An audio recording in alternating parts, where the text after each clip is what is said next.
Call to order the Monday, April 9th meeting of the Winchester Select Board. My name is Michael Betancourt. I serve as chair. With me tonight is Town Manager Richard Howard, Select Board Member Lance Grenzbach, Select Board Member Jackie Welch, Select Board Member Mariano Goluboff, and Select Board Member Dave Arrico.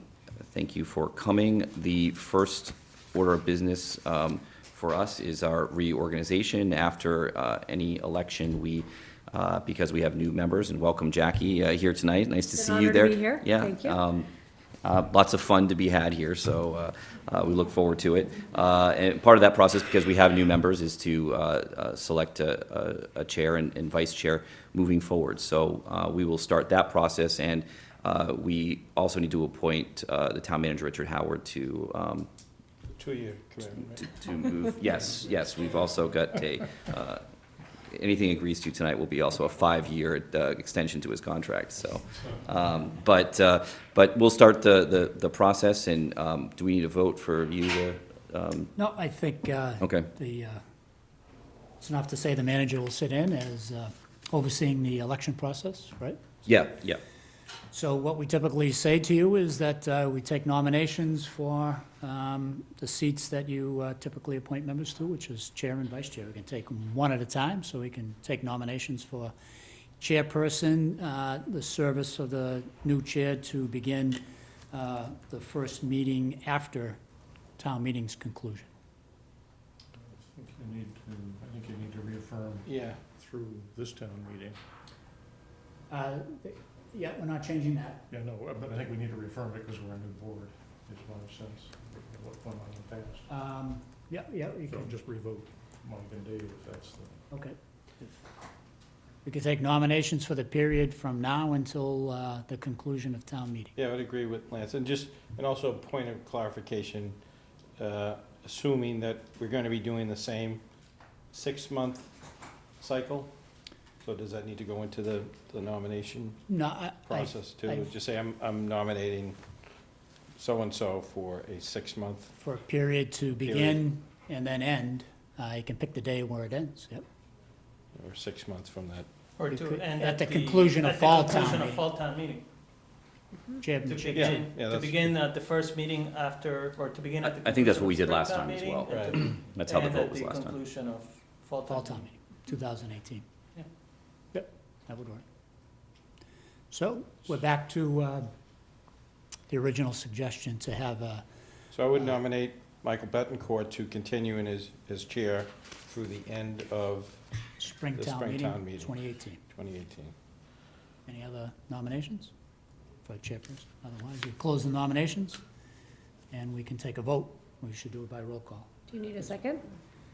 Yeah, didn't somebody second that? No? Second. Nobody watching. So roll call would be Ms. Welch? I'm in favor, yes. Aye. Mr. Grinsback? Yes. Mr. Goluboff? Aye. Mr. Rico? And you're voting for yourself, Mr. Chairman? I think It's so. not I unseemly. think I think so. you can Right. do All that. right. Make it unanimous. This one time. And we would take the same nomination for service from now until the conclusion of Springtown Meeting 2018 for vice chair. Nominate Mr. Rico. A second? Seconded.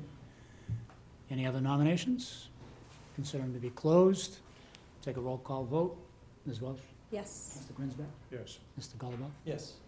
Mr. Rico? Yes. And Yes. Yep.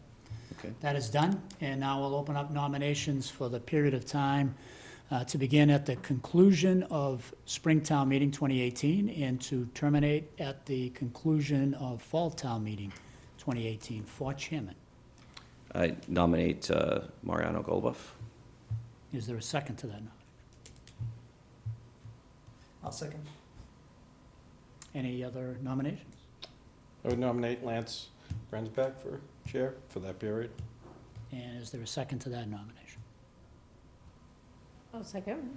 Seconded. We'll take the first nomination first, so we'll take a roll call vote on the nomination of Mr. Goluboff for the period stated, the termination of Springtown meeting to the termination of Fall Town meeting. And this is for chair.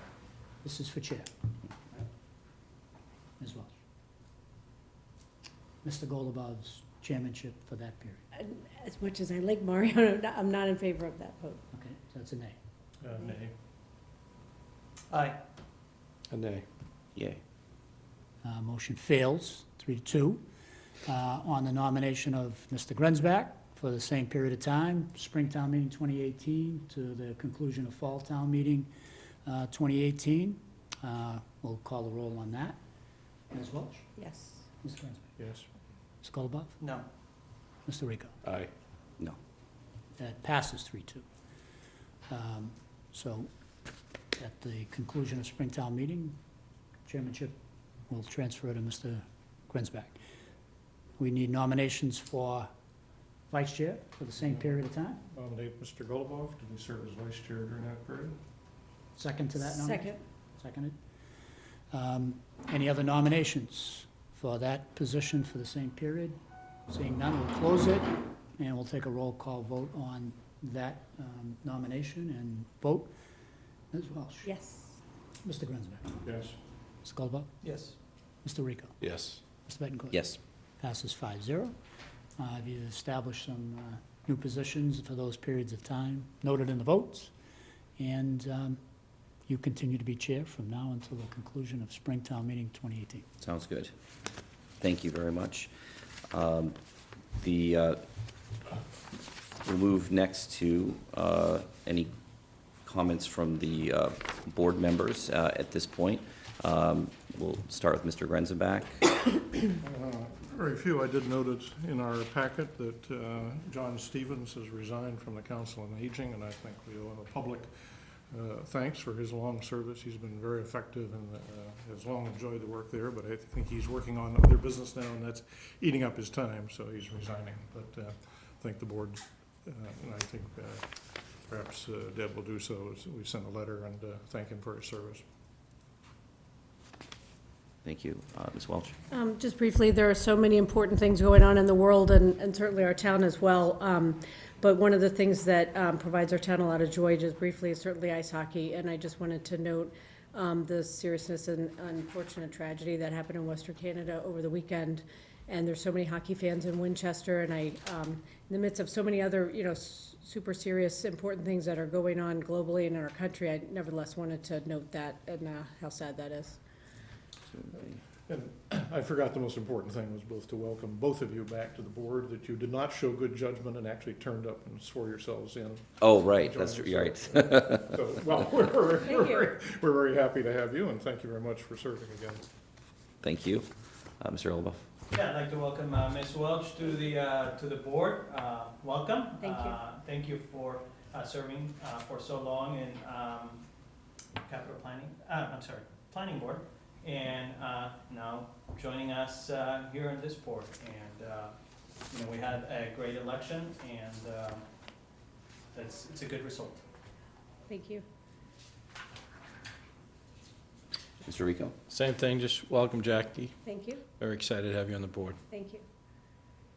And just mention too, we have changed our website and updated it, and so I would encourage residents to take a peek, look around, get comfortable with it. There are a lot of open positions and volunteer opportunities that are coming available as people kind of cycle off year or 2-year terms. So take a look and please consider volunteering. We have a very active community already, but there are always positions available.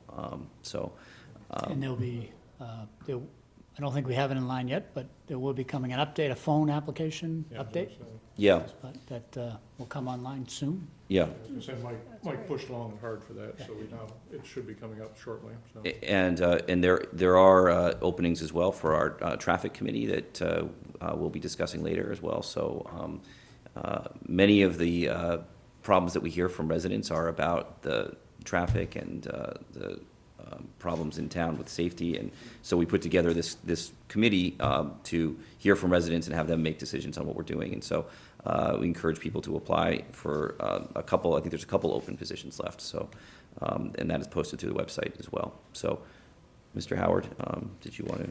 Want to go through? Yeah. I know you have some presentations, so we'll try to move through my reports and recommendations pretty quickly. Yep.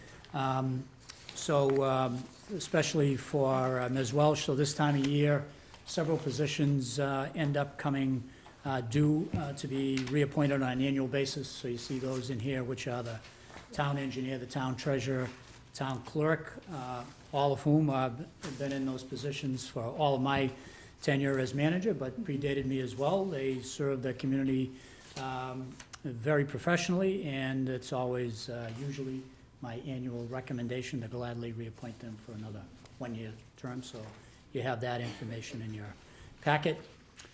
Also, two commissions that have representative appointments from my office. We're reappointing on each of those bodies members that are currently serving. Mr. Lemenager, who does a great job on the Historic Commission, reappointing him to a term that will expire March 31st, 2021. And then Eric Beechwood on the Conservation Commission, same period of time and expiration date. Any questions on those? Those are informational. I mean, I just, want to thank everybody who wants to volunteer for People all that the step up and different do the town work. Yeah. committees. And, you also have some fantastic staff reappointments here. And, this town wouldn't be the same without, Beth Rudolph, Sheila Tracy, and Mary Ellen Manning serving as they do, so. I second that. They do an excellent job on behalf of the board and on behalf of the town as well. There's a proposed appointment in the Public Safety Dispatchers Department. As you recall, we had unfortunate unexpected death there. So Tanya Danino will fill the role of the vacancy there.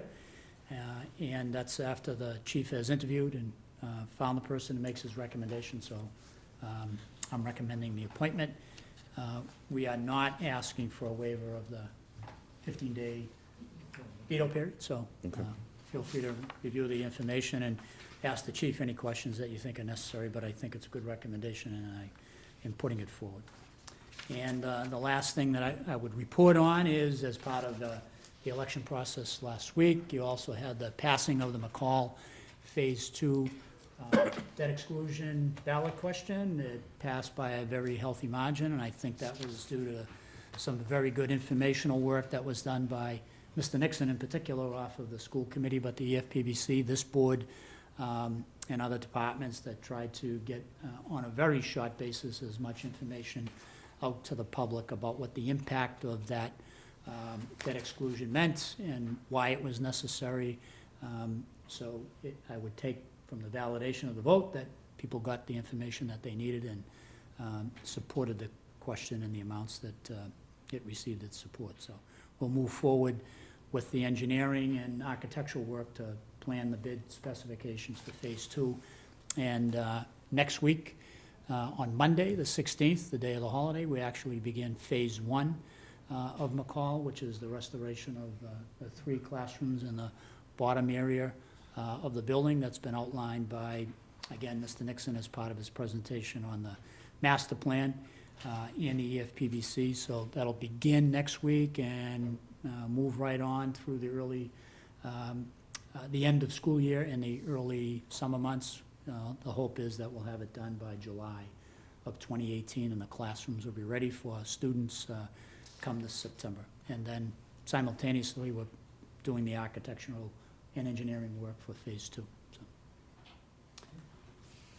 Great, thank you. what I got. And just as a notification of our upcoming meetings that are scheduled, our next meeting is Monday, April 23rd. It's a regular session here, and Monday, April 30th is the beginning of the 2018 annual town meeting, and we will meet prior to that at the Winchester High School auditorium, and also Monday, May 7th, and we'll meet prior to town meeting at the high school as well. So the first business item, we'll hear from the Climate Action Advisory Committee. Thank you for being patient. Sorry, we just had to get some business done. And good evening to the members of the Select Board. Thank you. Good evening. My name's Ruth Charnarky. Pasetta Calabri, as you know, here is chair of the Climate Action Advisory Committee, and Laura Tureen has also done quite a bit of work on the carbon offsets for the Skillings Field, which is what we're here to talk to you about. Laura can't be here this evening. Okay, let's take a look here. I'd like to let you know that while we've come up with a very small number of options to recommend to you, which are 4, there have been a large number of people who've been part of the conversation, environmentalists and specialists in town, experts in town.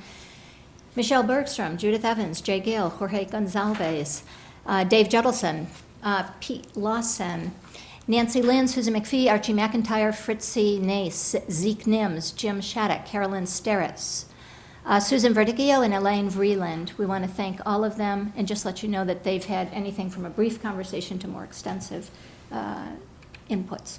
So after quite a bit of consideration of the town meeting vote of $10,000 to offset the carbon emissions from the Skillings artificial turf fields, we are recommending 4 things: water bottle filling stations, trees, EV chargers, and solar panels.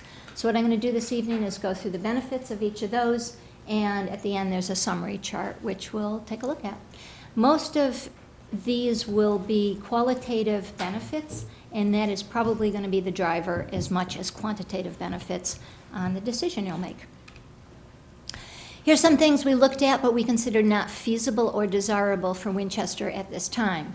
Things like wind power, anaerobic digestion, geothermal, biochar, heat tubes, a shuttle bus, EV shuttle bus for downtown, renewable energy credits or RECs. They are very viable, but it is our opinion that it's better to take whatever funds you're going to spend on carbon emissions and keep them local, spend them in Winchester rather than ship them off to another state or country. Lastly, we're saying you don't need to hire and engage some kind of a comprehensive carbon analysis. We had access to one from Cambridge done by Meister Consultants Groups. The final report was September 20th of 2017, called a Local Carbon Fund Study. Winchester just isn't the size of Cambridge. We don't produce the kind of carbon that they do, and they're big buildings with the HVACs and so on the top and the traffic. So it doesn't strike us as necessary to spend tens of thousands of dollars on a study, but we can settle, we can decide this fairly simply here in town.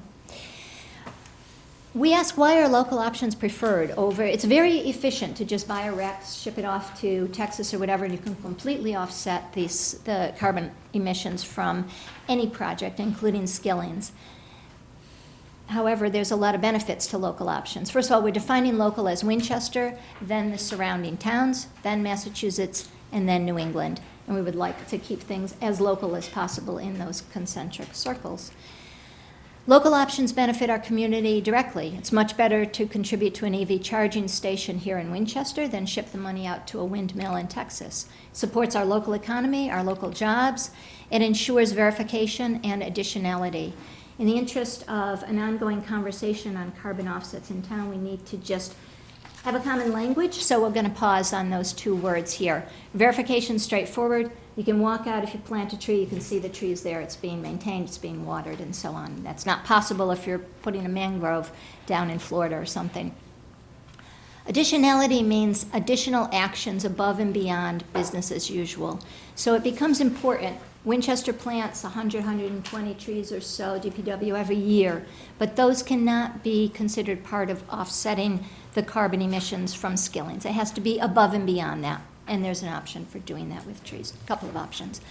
Local options also let us educate residents. In every single case here, we have a number of educational opportunities. We are talking about, in general, waist-high signs, the kind that come up about 3 feet. They're about yay big. You can get expensive or you can get less expensive. Tell a story about what carbon offsets mean, and also about wrapping it, potentially offering information to be wrapped into the school curriculum, if appropriate.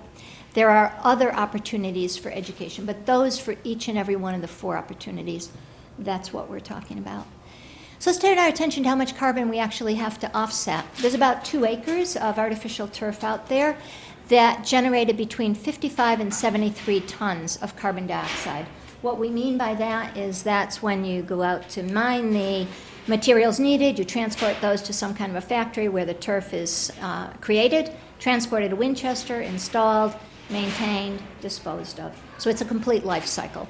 The average of that is 64 tons, and that's the number we use when we're going through here. So we're going to look at each one of the four options.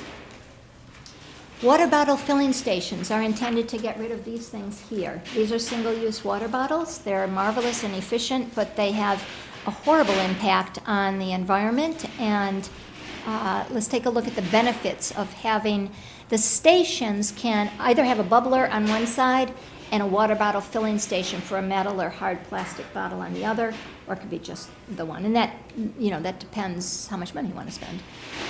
So the benefits are that they reduce carbon dioxide from the plastic production, transportation, and disposal.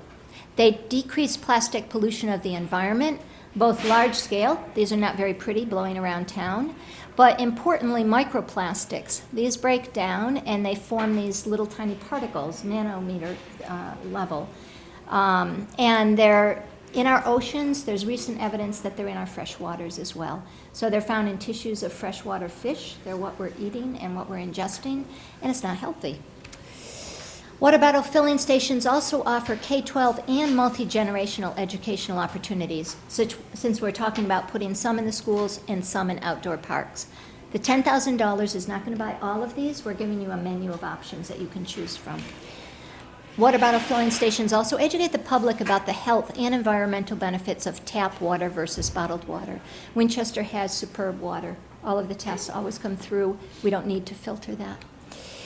It's also true that it's easier to put something in a building at the design stage than to retrofit. So the McCall renovation provides us with an opportunity to integrate at the design stage. It also allows for clustering of the plumbing and the electricity, so you could potentially have banks of stations. Instead of a single one, we thought 2 or 3 might be useful in certain places like cafeterias and gym, so you don't have lines of kids lining up to fill these, especially as they become more popular. There's a wonderful program called Concord on Tap in our nearby town of Concord that offers a blueprint to expand this option. In each case, we wanted to ask how many more times can we do this going into the future. Concord on Tap was done with grants that they brought in to the town, and they created a map. You can Google it and bring up a beautiful map with little yellow dots showing if you drive your bike through or you stop in town, every place you can stop in town to fill up your reusable water bottle. So again, there's a lot of qualitative reasons for choosing water bottle filling stations. These I'm presenting in the order in which Climate Action ranked them, and they're also on the chart at the end in that order as well. Turn our attention to trees. These are the only things that actually remove carbon dioxide from the atmosphere. The other 3 options are decreasing the amount we're adding. Trees actually sequester, it's sometimes called fix or drawing down carbon dioxide. To be clear, we're talking about trees as a shorthand. Anything that's green and photosynthesizing is doing it, whether we're talking about microorganisms in the oceans, which actually sequester 25% to 50% of the CO2 drawn down from the atmosphere. You're talking about grasses or crops. Trees also provide habitat, absorb water. They can produce useful products like fruits and nuts, and they offer educational opportunities. Let's take a look at how many trees and how much land are needed to offset the 64 tons that is due to the Skillings field. You need 1,861 trees exactly. That is, it's to say you look up an algorithm online and that's the number that you get. So the acres that are required to plant that number, first of all, they have to survive to 10 years. That's a gold standard. Mid-sized trees that survive to 10 years. So all of the options that we've presented are normalized to 10 years for that reason. You'd need 1 to 2 acres to plant that number of trees. The total land mass in Winchester is about 6 square miles, which is 4,000 acres. The total land mass available to plant trees, after you take away the buildings, the roads, the parks, the houses, the parks that already, you don't want to plant them in a baseball field. So it's about less than 1 acre. That's an estimate that, we've consulted with, and we've consulted with DPW and the tree warden in particular to come up with that approximation. So where could they be planted? Options are the Tri-County Bike Path, schools, parks, Wildwood Cemetery, municipal buildings, and the farm, the Right Lock Farm. We're going to draw 2 of those out in particular. If you do choose to plant trees as the way you'd like to go, it's 2 top choices. Davidson Park In particular, it may offer flood mitigation along the Aberjona River in that section that floods so frequently. So that's a key place where we would recommend trees be planted. Right Lock Farm has an existing agroforestry project that was done in collaboration, paid for in collaboration for the study, with the Conservation Commission. What is an opportunity here is to restore a historic fruit orchard. About 40 trees that used to exist there. Right Lock Farm has an additional educational opportunity in that there's existing camps and summer programs and speaker series. So in addition to the kind of waist-high sign or working it into offering info for our schools, it has a vibrant educational opportunity.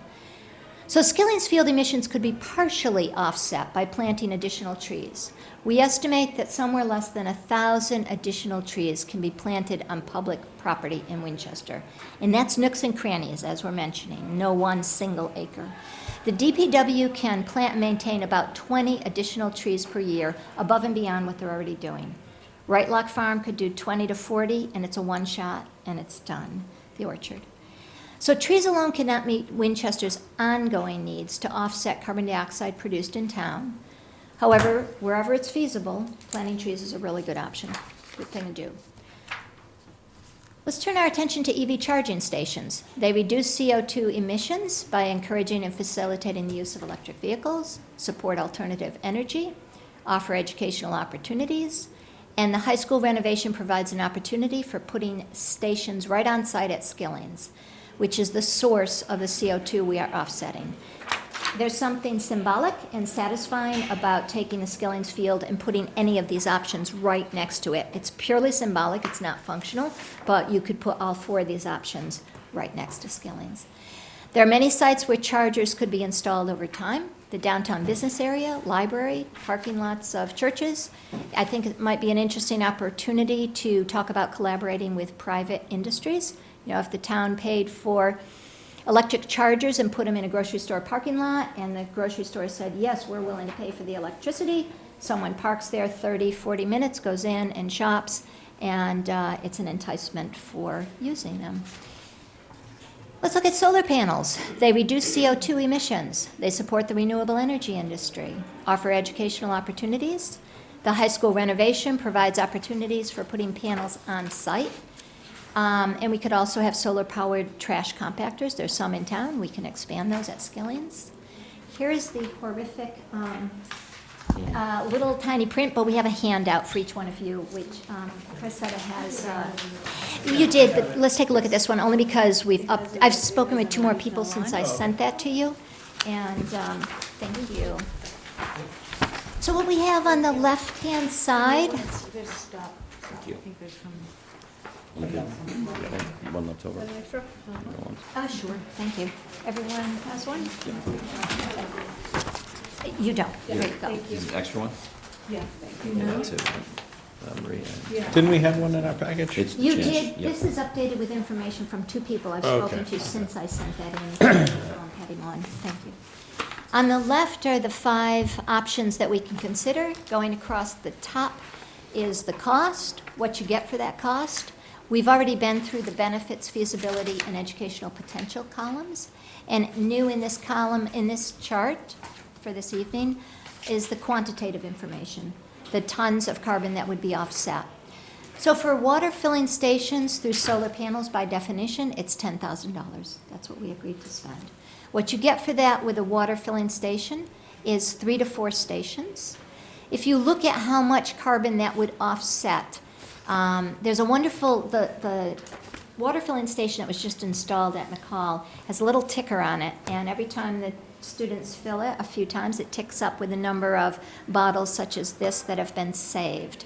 So based on that, we can, and others' information, can say that 0.07 tons of CO2 is saved per station in the first 10 years. If you choose a midpoint between 3 or 4 stations, 3.5 stations, and multiply that out, you just get 0.24 tons per 3.5 stations per 10 years. The trees, we have a quote in the footnotes that you have in your hands of 20 trees, mid-sized trees from DPW, 40 trees. Those would be small fruit trees from Right Lock Farm, so 2 quotes. They came in independently at exactly the same numbers, which delighted me.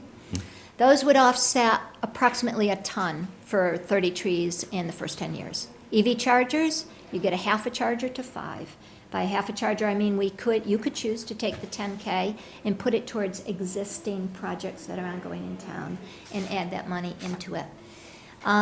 It's very hard to get a number on EV chargers, but if you think about which of these options hold a huge potential to reduce greenhouse gases overall, certainly removing fossil fuel burning vehicles is a big one. It's a big number. I just don't have a number for it. Solar panels is the largest here. It's going to give you 15 tons per 10 years. And I remind you, though, we're really trying to offset 64 tons. So all of our 4 local options only approximate. They're only beginning to get towards the offset of 64 tons. The last one up here, the Rex, is the only one that would totally offset it, but you're sending your money out of town if you do that. I think Mariano quickly estimated last year, was able to come up with a number of about $800. And if you look around, you can find gold standard rec companies that will offset what we need to do for between $500 and $1,000. So we're actually recommending that you consider maybe doing a combination of recs and locals. So you spend a small amount of money to completely offset the CO2, and then you keep the bulk of the already allocated money for use here in Winchester. Do you want to add more or ask questions? Yeah, I have a question. So Yes, sir. I like the idea of being additive, versus funding something that we're already doing. Mhm. On the solar panel one specifically, the return on the solar, so I installed solar panels on my roof, and the return is about 18% of the initial cost annually, right? So that's something that if as a town we had the money, we would do it because it makes total financial sense. So putting the $10,000 might not be additive to solar panels, but what if, have you considered doing something where we might kickstart putting solar panels, and then to make it additive is to take the revenue or the energy savings and the SRECs that we will collect from those solar panels and put it into a CO2 mitigation fund for the town that grows every year with the savings from those solar panels, and then we can do some of the other initiatives also from that, and then it's a multiplying effect.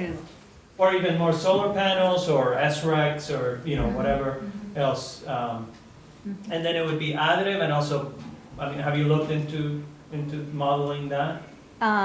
We haven't looked into specifically that, Mariano. I think it's a great idea. And yes, indeed, we will be coming back to you at some point in time in the near future to talk about a carbon offset policy, which is what you're alluding to. Tonight, we were focusing just on the allocation of the 10K.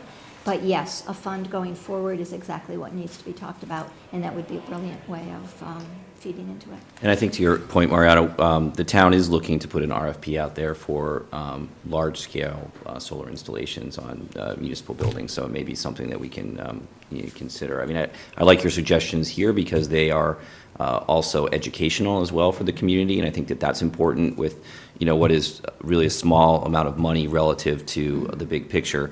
It's nice, especially when you see the picture of the water unit in McCall. I think that kids can get used to that, and they can see there's 103 bottles that they saved, and First 2 weeks. in the first 2 weeks. Yeah. It's a lesson for us here who, how many bottles we have around the table, and behind, don't look back there, but, We put one right here. yeah, so it's a good lesson visually as well, so, And the thank you. solar panel, doesn't look different from all the other solar panels, whereas right now, this would be like the moment, like Mike says, it would be really something very obvious.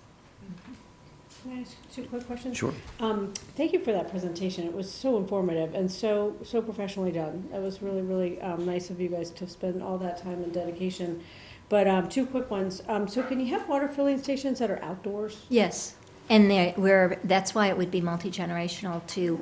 We'd have them in the common, in the parks, and in the schools. So they're just and sort other of made of municipal some kind of weather-protected material or There's something? some really rather attractive looking ones. If you look at the Concord on Tap, you'll bring, in the newspaper articles, you'll bring up those. But yes, Because we don't have any outdoors currently, right, in our town. I assume that would be really I neat. thought there used to be one on the town common. I don't know if Yeah. it's turned on. Really? Yeah.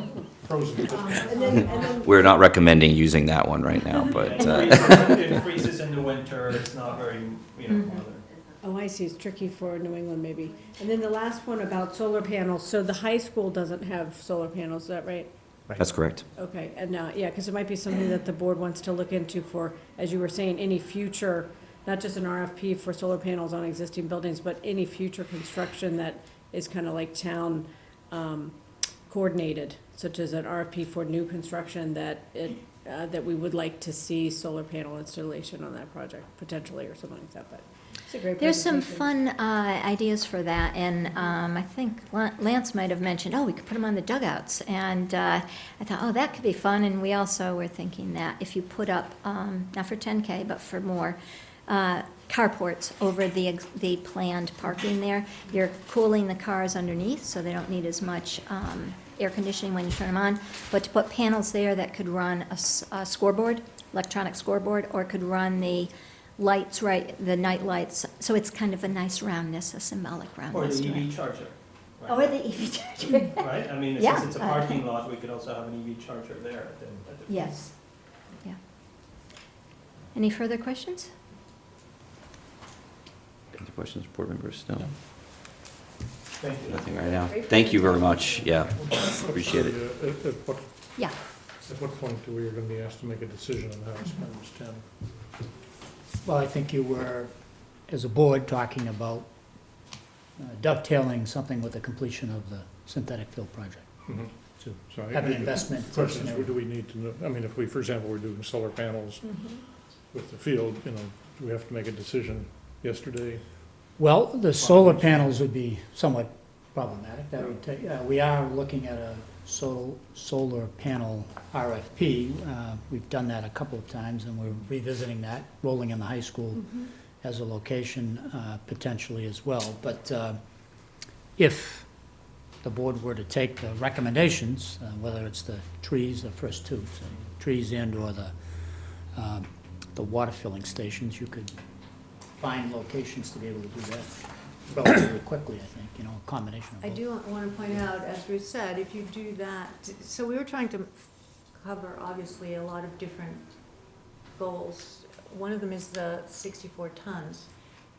And if you go with the first two, while they have all kinds of other great benefits, they're not going to cover the 64 tons of Whereas number offset. 5 So in combination one, two, and covers it. 5, or something Some like that. combination would of it, yeah. Give, yes, that would give the most, it would fulfill most of the goals to the maximum possible.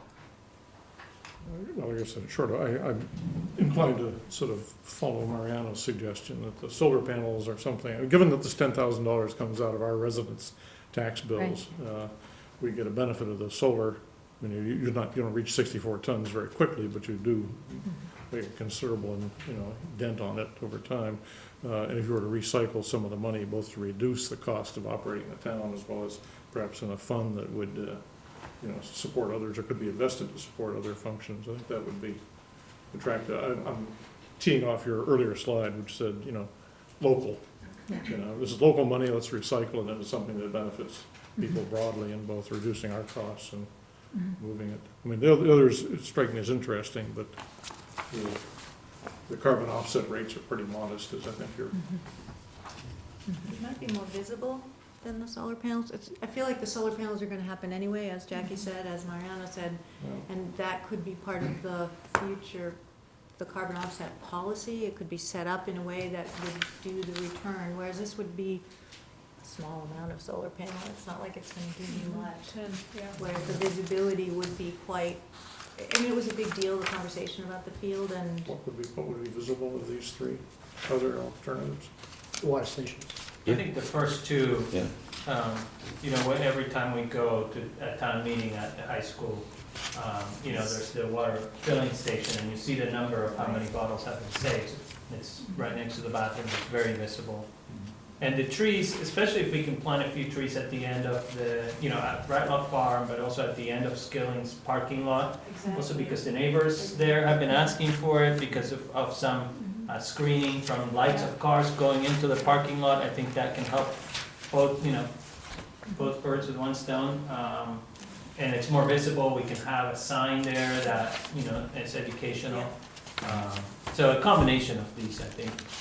I guess in case of both water filling stations and EV chargers, we're also installing equipment that has a maintenance price tag attached to it over time. And, we're stretching our town dollars very tightly, so that, again, it may be that we need to do a series of things, but again, the panels that would return, represent a cost savings to the town as well as a carbon offset would seem to be good. I would be all in favor of chasing down grants that would get us water filling stations. But if the objective of this money is to do a carbon offset. Unless you're going to charge for the water. Yeah. That's a possibility. And it will eventually tax EV chargers too, so, Okay, so we don't have a hard deadline to No. make a decision, okay. Well, we were hoping that it would happen before the field opened for the season, because I would say that would make some sense, yeah.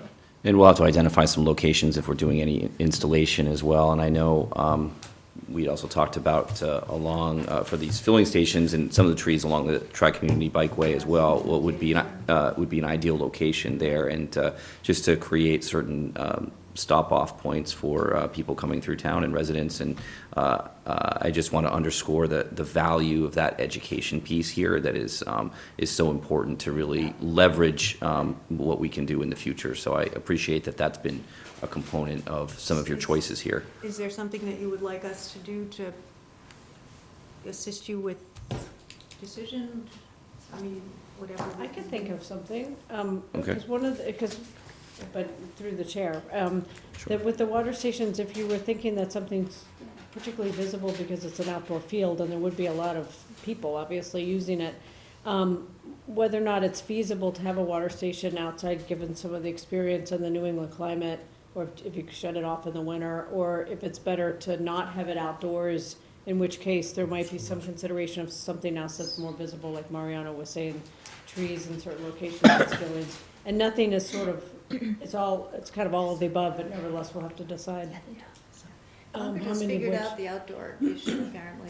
I don't have enough information for you, Jackie, on that. Yes, they do have them outdoors. I don't know if they turn them off. I don't know if they've, oh, you do. Yeah. You Because if that's not necessarily an they're option, sheltered then, or, I mean, obviously, you could have them indoors as well. But right. And then I think to Lance's point, the only other piece is to look into if Concord is kind of the model here, to see what their maintenance is for some of these things as well. If Yes. it's I don't know if you can, I'd like, But it's just curious. anecdotally, I with think, solar right. panels, you can lease them, right, and you don't have the maintenance thing, but with these, I don't know.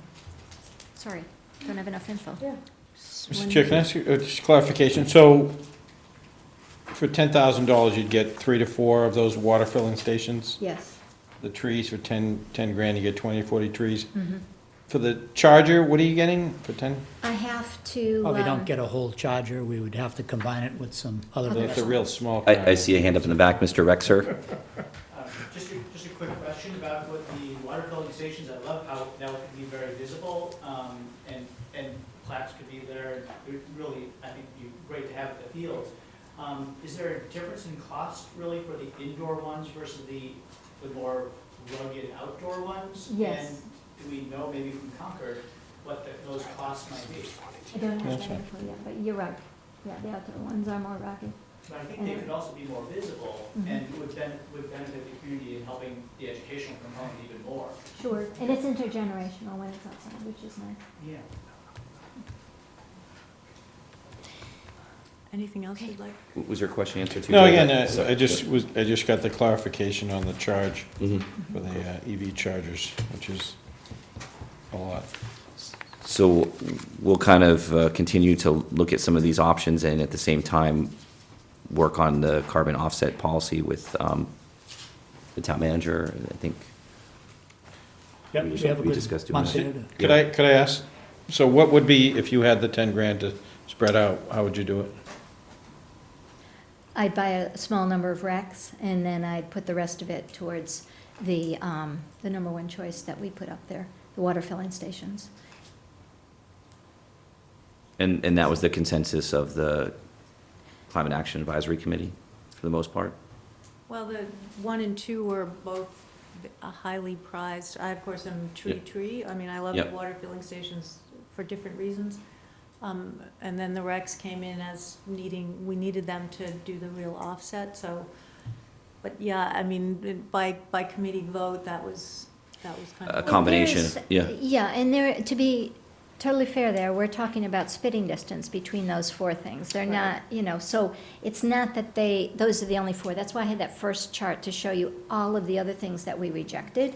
So Yeah. any one or any combination of those, or 2 or 3, are good choices. If you went with just trees and recs, it's a good choice. They're all, that's just simply the way that the vote came out. They're all good choices. Yeah. Mr. Chair, we maybe overthinking it. I mean, they're all viable opportunities, and We never do that here, Dave. I mean, do we just want to, make a motion or for discussion to say we would put, say, 4,000 to number 1 and 4,000 to number 2 and 2,000 to number 5? But you only need 1,000 for number Yeah. 5. Oh, all right, so 4,500, 4,500. Well, so I think that, I'd rather take a recommendation from, I think that you guys are, been working on this for months and know a little bit more what the bang for the buck is, Good with that. you would be good with, 45 and 1. They've got it right, I didn't even think. okay, there you go, okay. I'll take that as a motion, I will second that. okay, and we'll take a vote then, all in favor, Aye. all opposed? Aye. Could I ask, just to follow up on that, Motion so, So we will direct, the schools to install $4,500 worth of water filling stations at McCall during the renovation with the money from here. that was my The follow-up idea is We question. will work with Right Log Farm to install $4,500 worth of trees and a fruit orchard. And Davidson. I don't think that's. And Yeah, I'd like to Park. split the trees Yeah. up, Yeah, split the and trees Davidson up. Park. You were saying some at Skilling's maybe, depending on. Maybe Yeah. bushes at Skilling's to Yeah. shield so those 3 locations, right? Bingo. We can come up with a plan for trees there, and then the third would be the SREX. Right. How was that squaring with your earlier lead principle of doing something locally that benefits? I see very little offset from these three. We'll we've get talked 10 about. grand to play with. Yeah, I know, but I see very little offset from those efforts. I mean, they sound good, they look good, they'll be useful, but we don't know how much to maintain So the that water, we don't know was the installation what- costs. I mean, I think we ought to revise the motion to say, investigate the actual cost of doing these things and the maintenance. Trees, not so much of a deal, wrecks easily, but putting water stations in, it sounds like a great idea, but, be careful what you buy until you know But what they're we're gonna do gonna that anyway, Lance. They're gonna be water stations at the schools, certainly, Do and we know in that- fact, do you we can do a know that? retrofit. Do we know that? I think so. There are water Let's stations there find now, out aren't before there? Well, we added them to the high school, and, they're there, so, and McCall already has bubblers, so, That's improving bubblers Call to up make Bob them Deere. So we're water talking about filling specific- stations. Get 'em in I here. think Should we was- get 'em in here? We're talking specifically about adding them in the call work? McCall has one filling station at the moment. They were able to creatively punch through from a I was janitor's. gonna say, moving off usually it's on- the same amount of space anyway. So But let- yeah. Since the renovation is near the cafeteria, the renovation is part of the cafeteria, I think it also makes sense to, to look into that and see a lot of also, waste coming out of McCall as well, of plastic water bottles. There's a retrofit option. I don't know what the renovation is gonna look like, but the retrofit, which is a less expensive way, if it fits onto the existing bubbler. Mhm. I've seen Well, that, yeah. I guess, can we get some, it's a fine idea, but, it represents a change order to the McCall stuff, right? Yeah, I don't know. kind of every change order I've ever seen, so it doubles in price by the time you look at it, so, can we make this as a preliminary? If there are cost implications, let us know, I think that if climate, Wait a second. yeah. I don't think that, I really appreciate the presentation, but I think this is something that management can work with the Yeah, right, that's FBC what I was saying, to right. see what the costs are going to be. We've authorized $4,500. If it comes back that it costs a lot more, we can revise Yeah. that motion at the time. But I think that we're essentially, asking Richard to work with AFPVC to identify the cost of doing that at McCall, and if the $4,500 is enough for 2 to 3 stations, or what we get, And maybe there are opportunities with, purchasing a few of them where we could, get one more than we thought and, Or retrofitting a couple. or retrofitting a couple or doing one outdoor, however we, applying for a matching grant, or whatever Sure. it is that, so we'll, And we'll, that's to ask management to work with, on the tree distribution. So you get, Yeah, the only thing I would point out on the tree distribution is if you want trees planted, this is the time of year to decide that you want $4,500 worth of trees and shrubbery planted somewhere. We're running into that heightened period of the year, so yeah. it would be good to know that all you have to tell us is spend $4,500 on trees somewhere, and we'll try to plan to get that done. The That's right. potential of putting the water station in McCall, we would scope that out first. Yeah, we wouldn't water a change order without knowing the ramifications of the impact on that budget, but we can explore that plenty of time. Especially if it's phase 2 that we think we want it integrated into, where the cafeteria work is going to happen. The phase 1 work that I was talking about earlier is downstairs, not as visible a location, not as much traffic. So plenty of time to take a look at the impact and report back as to whether or not that's a viable option. okay, so you'll work with the town manager to implement these and give us some options should we need to, change a vote. I don't think that we would at this point, but. There's a dormant you know, water bubbler right out here in the hallway, We got plenty of people coming in to these board meetings, there's all kinds of people flowing in and out every Monday night. We could put a water meter station right there. Thank you very much. Thank you so We much. appreciate you coming in the presentation. And just before we move on to the next agenda item, I neglected to take any matters from the audience that are not presently docketed here, if there's anyone. Mr. Johnson? Good evening, everybody. Congratulations. It's nice to see you. I'm here tonight to ask for money, seeing you just gave out a little. Yeah. I'm asking for a little more, Okay. about $500,000. As I hear through the grapevine that the Winning Pound project is coming forward and that the passing is going to be soon, if it hasn't. And I'm trying to ask the board to consider $500,000 like we had originally talked about, which is a one-time expense to address some of the flood mitigation issues. We have 2 projects last in our cycle. We've done a great job. We've prevented flooding throughout the downtown area.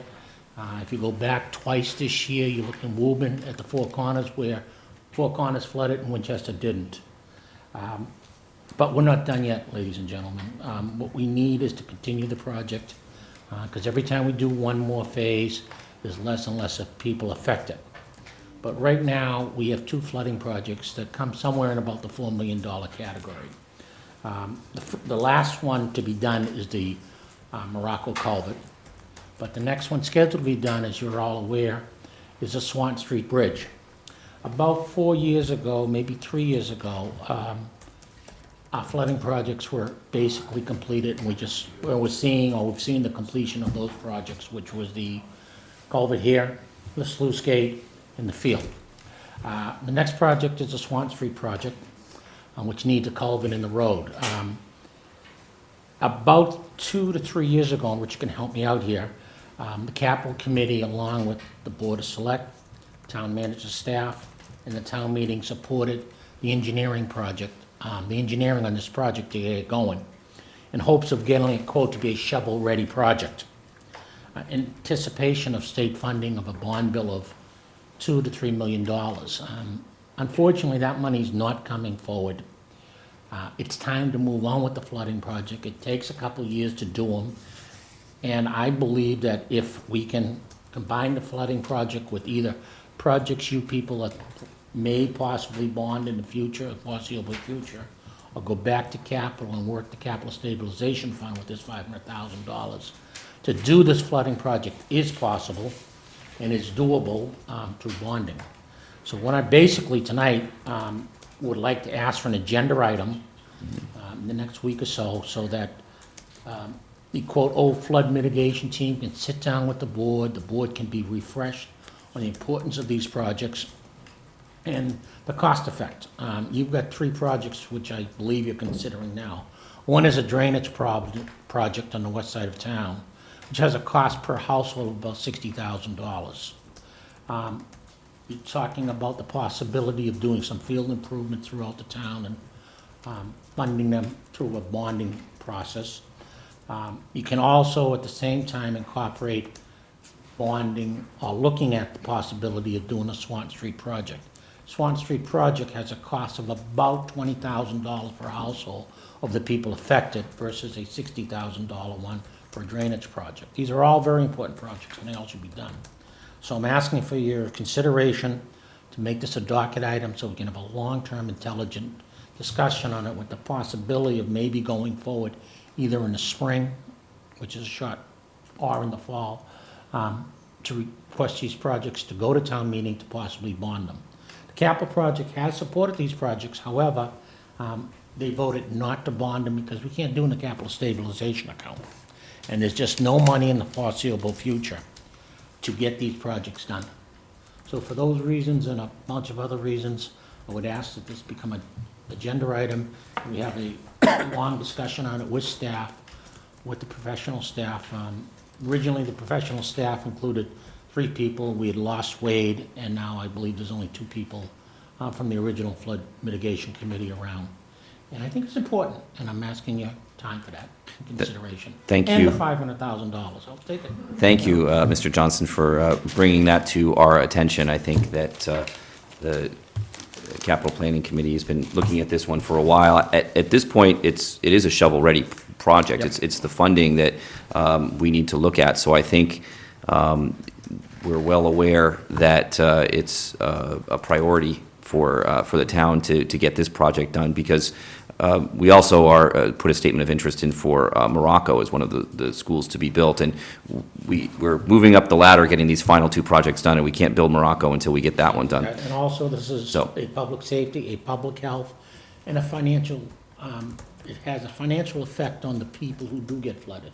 First of all, in insurance cost and damage, which is awful. And the second thing is, with these projects getting closer and closer, we are removing we will be able to remove some of these houses from flood insurance. And the flood insurance is very expensive, and it's an economic burden to some of the citizens.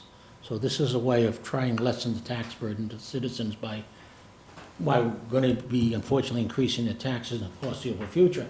It is a way to free up some money in the flood mitigation and the flood insurance issues. And we've been patiently waiting for another funding opportunity from the environmental bond bill. At this point, we still would be in line to have that for the Morocco project, but we probably do need some funding recommendations at this point to finish the Swanton Street project. That's right. Well, originally, the thought through the town manager's office was that if we had a shovel-ready project, which has probably been 3 years, we would be first in line because we have a project that's ready and you could see results. Unfortunately, the state is not like Winchester. They don't act on people's needs. They act on their whims. And I do not believe that the funding is coming forward in the foreseeable future, whether it's a transportation bond bill or it's an environmental bond bill. Both of these projects would qualify for either one of those bond bills because they deal with transportation or environmental issues. So maybe we could get one project started, and maybe we could start doing the very expensive railroad culvert engineering. There again, like you said, it's got an effect on the Morocco school, probably in the footprint of the building, definitely in the floodplain area. So thank you for your time. Any questions for Mr. Johnson while he's here from the board? Thank you for coming. It's hard. Thank you. Thank you, and we will docket that on our next, as a business item on our next agenda, which is 423. 423 is our next meeting, so thank you. And also thank you for patience from the other groups that have been waiting, and I think that we, Ingrid, if you want to come up, we'll take the business item here and hear from the warrant article. presentation on the plastic bag use reduction. If you could introduce yourselves as well when you come to the table.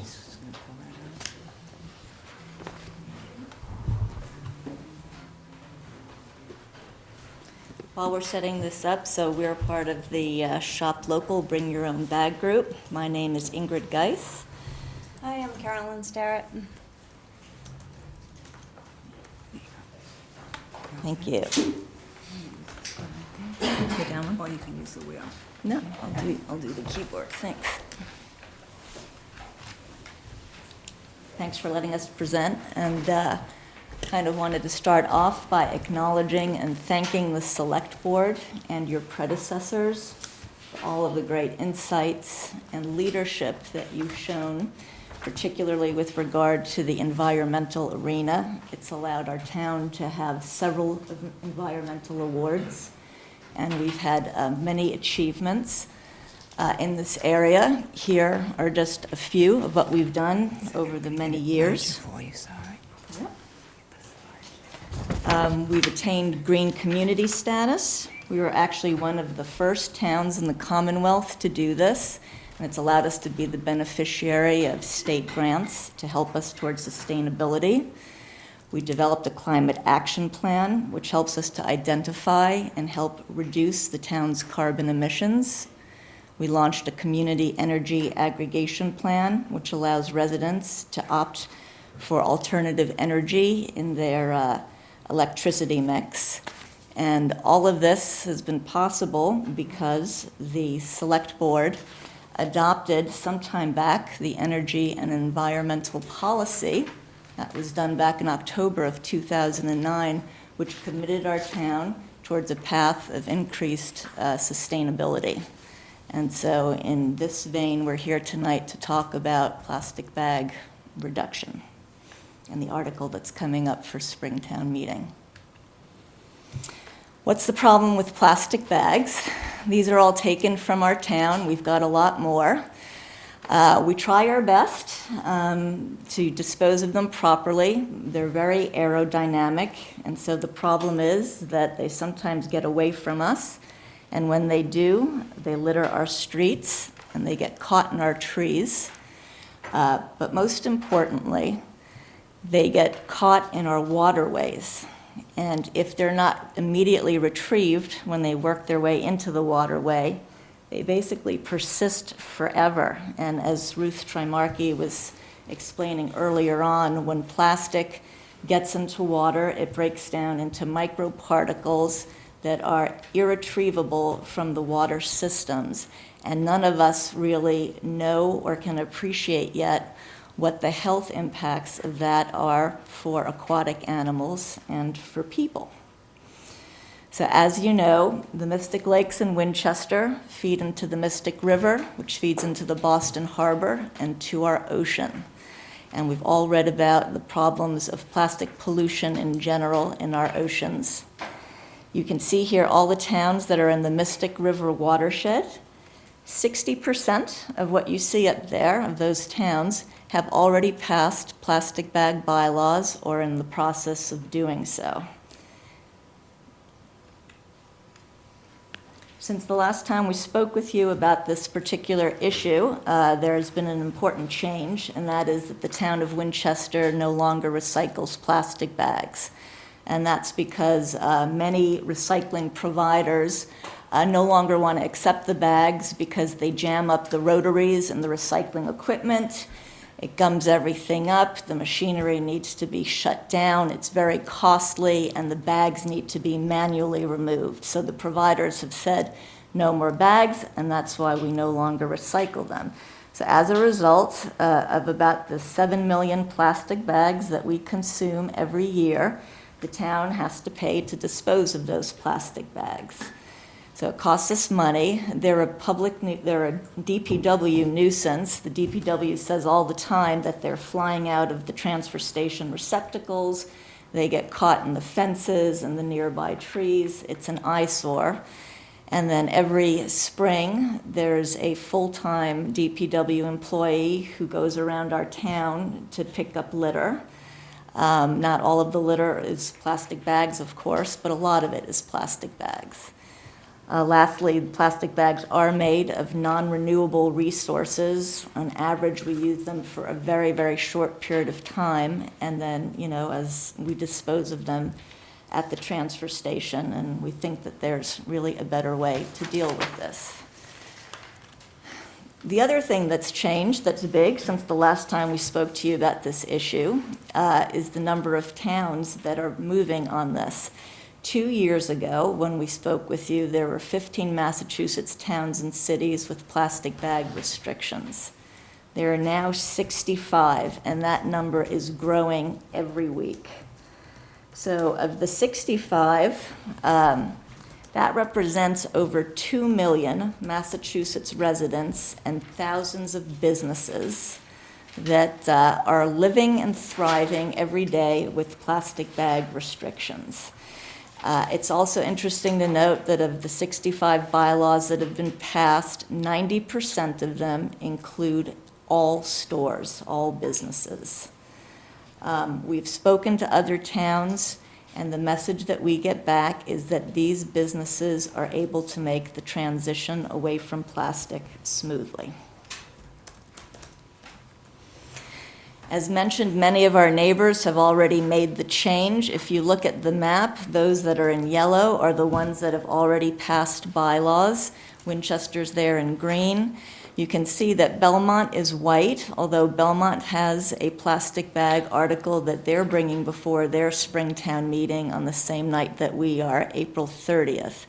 And then also right next to us, Medford, we know that the Medford City Council is currently discussing what they're going to do about plastic bags in their city. So what's the solution to plastic bag pollution? Well, the solution, according to the bylaw, would be to eliminate disposable plastic checkout bags. We chose this very specific bag because there are readily available, affordable alternatives to people.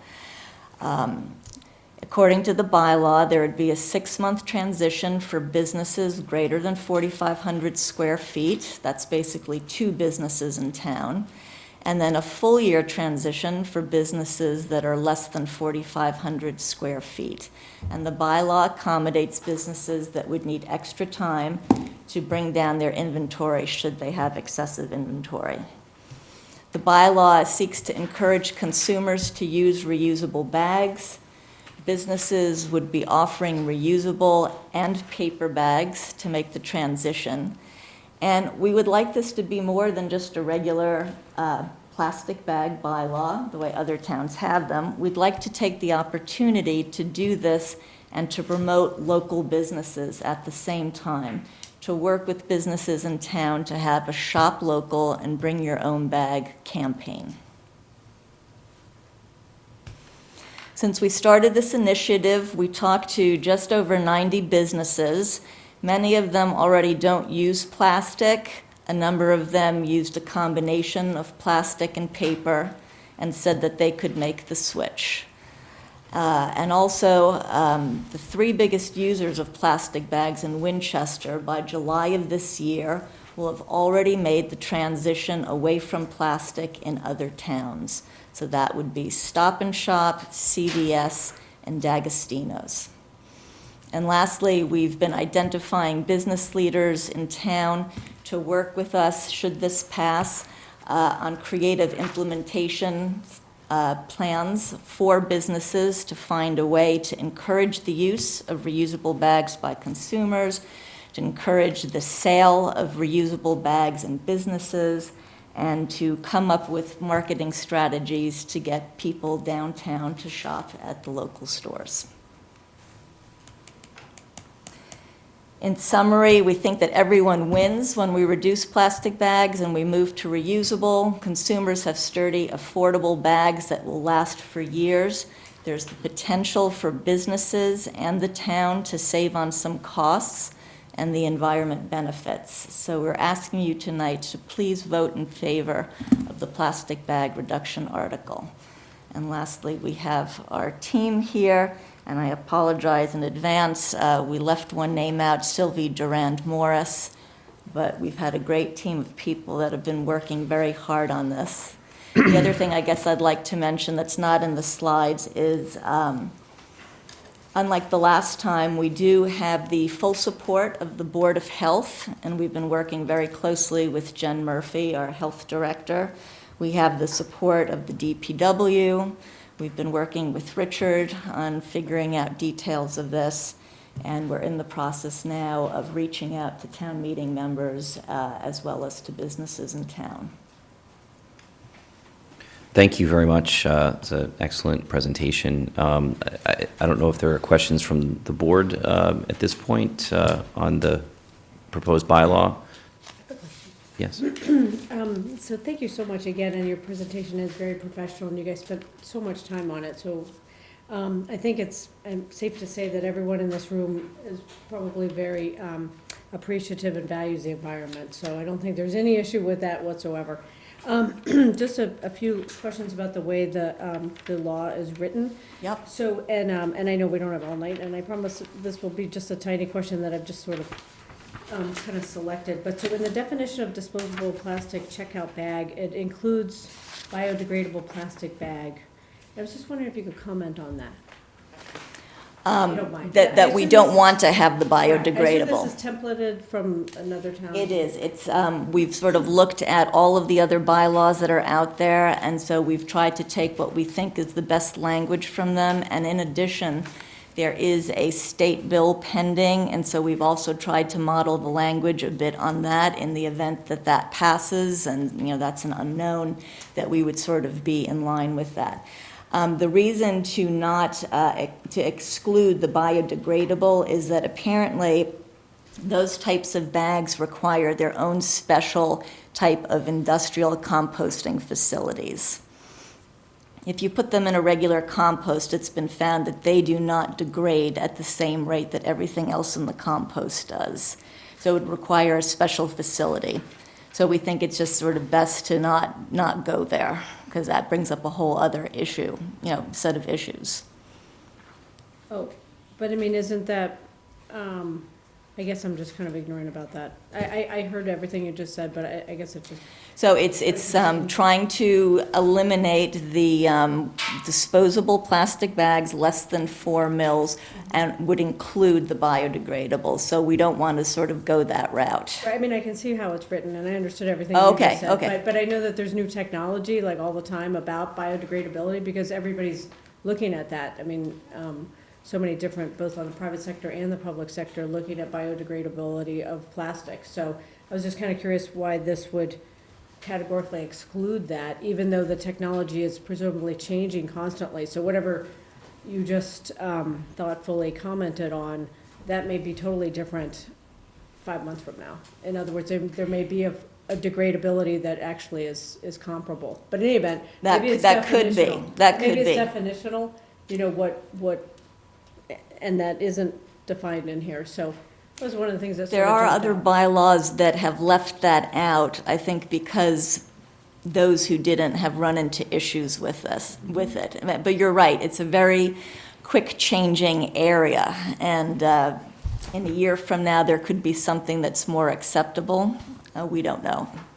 Yeah, because that- there's obviously benefits, to, at least for, people's kind of just habits, not that they shouldn't be changed, but nevertheless, whether it's using them for dog waste or using them for water protection or whatever, it seems like a lot of people, that maybe it isn't fair to say that none of them are reused, because for many people, they probably are, not that they don't end up nevertheless being disposed of. So it seems like that's kind of your larger point.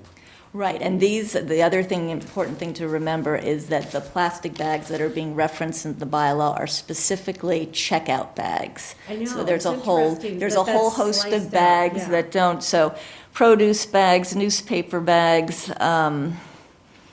I guess sometimes we don't have the alternatives for them yet, which is really why we've carved this, because there are alternatives and there are other ways of dealing with But I mean, it. one issue might be if people are, if some categories of demographics are using the checkout bags for their dog waste, for example, then now, if they're not getting those, then they're just gonna go buy more plastic bags. So for No, those. no. I mean, or maybe they're gonna look for They're going to be biodegradable. they're going to be using their newspaper bags and their produce bags and all the other bags that they're still going to have around the house. or if that's enough, or, you know, maybe they're already using some of those anyway. I mean, it's just sort of speculation, but I was just particularly curious about the definition, because it Yeah. seems to kind of categorically then forever put into law that if there is new technologies on biodegradable plastics, we'd be saying that that's not gonna be permitted in Winchester. Can I appreciate your reading of that. The only thing that I would say is, the forever into law is that if new technologies come out, a future town meeting could re-include a new technology that we could use, right? But given that today that technology doesn't exist, I think it makes sense. Or it does exist, but at different definitions, I think. I mean, there are biodegradable plastics. Do we have the possibility of, Art, can you footnote biodegradable bags to say, you know, current technology, you know, includes X, Y, Z, and begin to get at the issue that Mariano suggested, which is, you know, you could change it in the future if the technology changes by defining what you mean by the current disposable bags, which you don't want to use. It applies to the current biodegradable bags, you know, I don't know how you Well, update those in the future. Another but way to basically look at it is flag all issue. those slides that were very, you know, obviously disturbing for everyone to see a plastic bag just kind of, you know, sort of tossed aside or whatever, because we're all environmentalists. If those pictures were depicting brown paper bags, you know, what would the reaction be? Maybe people would be like, oh, that's terrible, they should have thrown that away, or too bad the wind got it, or whatever, but at least it's biodegradable. I don't know. Well, I there's think- other issues that we just talked about, flooding, right? And when you see a plastic bag covering a storm drain, right, water doesn't make it through and that floods, and we see that all the time. If a paper bag does that, the paper bag disintegrates into the storm drain, and then the water flows, right? So, I mean, there's a lot of issues with plastic bags. I think too, you know, when we discussed this in 2015, a few years back, it was the same issue, that there's new technology coming around. And I'm surprised that at this point, 3 years later, there isn't something that we haven't figured out. There's a lot. No, I know that there are other options, but I'm saying, you know, that would make sense for the town of Winchester to engage in, you know, on you know, a mass basis to spread it out. I think Mr. Pruitt had a question in the back or a I was comment. just going to touch on this issue of the biodegradability of plastic bags. My first job was at the Minnesota Office of Waste Management in 1990, and at that time people were arguing about biodegradable plastic versus not biodegradable. And from that time to the present, the debate hasn't ended. There just is no one single definition for biodegradable, and as new products come out, so far, essentially every one has been shown ultimately to not be, you know, even close to as biodegradable as paper.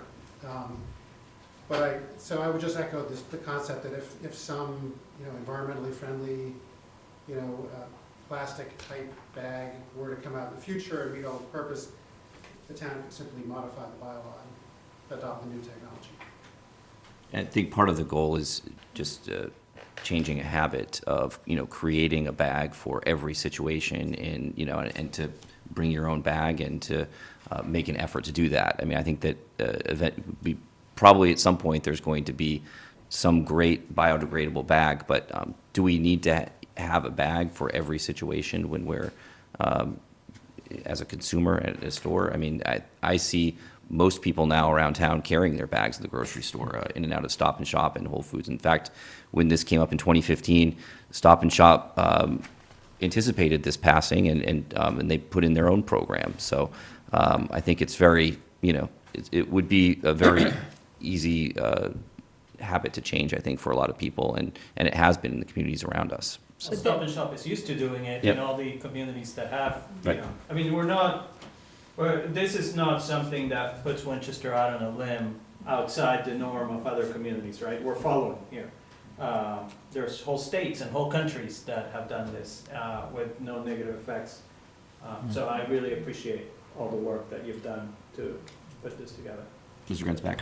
There's really a sub-theme on this thing, but I was intrigued by your Shop Local Bag initiative. One of the things we've struggled with for, I don't know, maybe 10 or so more years has been how to keep the retail operations in Winchester healthy. And I think Mr. Howard, we looked at a couple different studies. One an early one on that Mrs. Barringer did was basically to say, you guys, you've got a reasonably healthy purchasing area, but you don't do it, you don't add. There's no destination shopping advertisement for Winchester.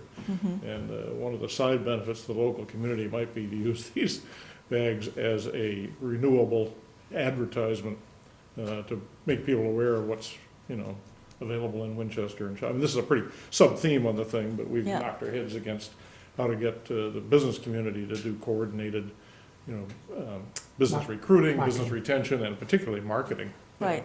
Well, and that's what we're hoping to do. So the logo is actually designed by Karen Lynch, who's a Winchester resident who gave it to us. And we've had talks with banks in town about having, reusable bags made up with the logo that they can put, their name on the back of. And there's lots of strategies. You could have little cards where every time you go into a shop, they clip your card, and after, 10 visits or 20 visits, whatever, you get some kind of a discount. We could be very creative, and there seem to be a lot of people in town who would be, I think, very excited to work on something like that. I think that would be very useful. One of the concerns we had heard from businesses would, if not the cost of the bags, at least the transition is going to cost us some money. And if it could be shown that the program could also satisfy some of their need to do, destination advertising and marketing, I think that would be quite a positive thing. Yeah, we really value our downtown, right? We have a really special community, and, we've been as distressed as anyone to see some of the recent closures, and so that's the last thing we want, right, is to put our businesses at a disadvantage. So, we want to really make this a positive movement and make it a community-wide thing where it just plays into our sense of being a caring and connected community. Can I just ask you one other question? And I'm so sorry to go, just sort of jump past this, but one of the other things that's sort of like an obvious thing is carry-out containers that aren't made out of biodegradable material. Are you guys kind of thinking about other things as well, or not today? You mean the actual containers? Correct. You know how you see a lot where it's like a cardboard kind of product, and then sometimes you'll just see sort of the classic traditional like styrofoam or clear plastic. So I was just kind of curious if... We'd actually, there's lots of things we would love to do, and we did sort of preliminarily look at sort of the whole polystyrene issue, which does have very distinct health issues attached to it. And it sort of goes back to your question about the definitions, the bio bags again, in that the containers that you see in other places that are corn-based or made out of something else that's not plastic, that are available, unfortunately, oftentimes still can't be recycled. And, the whole point of, say, getting rid of polystyrene would be, one, it's a risk to health, and two, we can't recycle it anyway. And it's sort of, in doing some preliminary research, it seems that the alternatives, although they might be better than the polystyrene, they're still not, I know, but some of them are still not recyclable, and so it sort of seemed like, okay, we'd have to do more research on that, because we don't want to just move from one thing that's not recyclable to another that isn't. Because the parallel, that might be a concern with this as well. But anyway, I get what you're saying. Thank you. Yeah. I see this too as really the low-hanging fruit for how pervasive the plastic problem is. We're not, you even look at, I just heard McDonald's are changing, and I think this was in Europe, changing their straws from plastic to paper for this reason. So, Yeah. and there's just so many of them that are out there in circulation that they break down to these microplastics, and now seeing them in our food is really disturbing. It is a health risk as much as a convenience issue for many people. And so, I'm not. They're only used once. They're right. And Provincetown that's what we're actually talking banned about, them. these kind of single-use Right. items that I think are the first things that we need to knock out, Which single. is one of the Right. issues with this, though, because for some people it's not single use, but yeah. Right, but they still will have other options, and, Yeah. I think, plastic, bottles like these and these are a good place for us to start, and certainly the bags are just such a pervasive problem, so I'm glad that you're really working to at least tackle this along with a lot of other communities as well. It was really, it's amazing that so many have come on just in the past couple of years Yep. as well, so. There's a lot of momentum building for it, that's for certain. And speaking about straws, Provincetown actually just restricted, there's no more plastic straws, I guess, allowed in Provincetown now, so, Oh, and they're so surrounded by water too, yeah, right. I fell out to sea. yeah. Yeah, and I mean, I'm not super old, but I mean, I remember a time when we didn't have plastic bags at all when we were going to the grocery store or going, running into the Well, part of pharmacy. that is because it was viewed that the paper, and then the paper, maybe I'm dating myself, but at one point, the paper was phased out because of all the trees and everything. Right. So, The pollution from the mills. yeah, Right. and pollution from the mills, yeah. Winchester phased out curbside trash pickup, in part to save money, but also because it blew all over the town, Right. and Oh, it right. degraded, but not very quickly. Mr. Chair, I have a question. There's a, can't we just encourage plastic bag recycling? It says there is one store in Winchester that recycles plastic bags. Who is that and what do they do? That's Stop and Shop, and they Okay. have a small bin that's kind of a little bit bigger than a kitchen-sized bin. Yep. And I believe, nationally speaking, when plastic bags are recycled, they are being used for outdoor furniture. You know, those really durable plastic chairs and tables. Oh, they're reused, basically, yeah. Yeah. Recycled.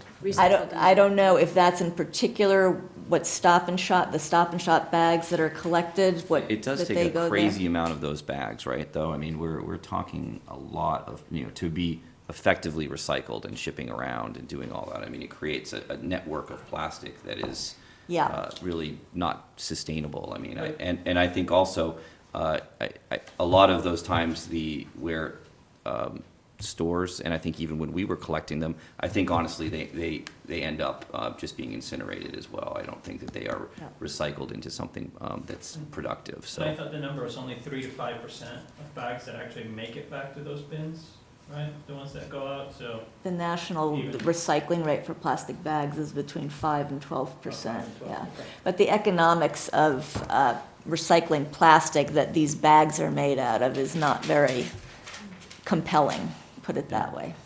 I mean, I guess, my point is too that, I mean, there was a time before plastic bags for people to deal with their dogs and things like that, and No, there it's wasn't, just- there weren't laws against, I mean, people didn't pick up, Yeah, you just Right. washed it off.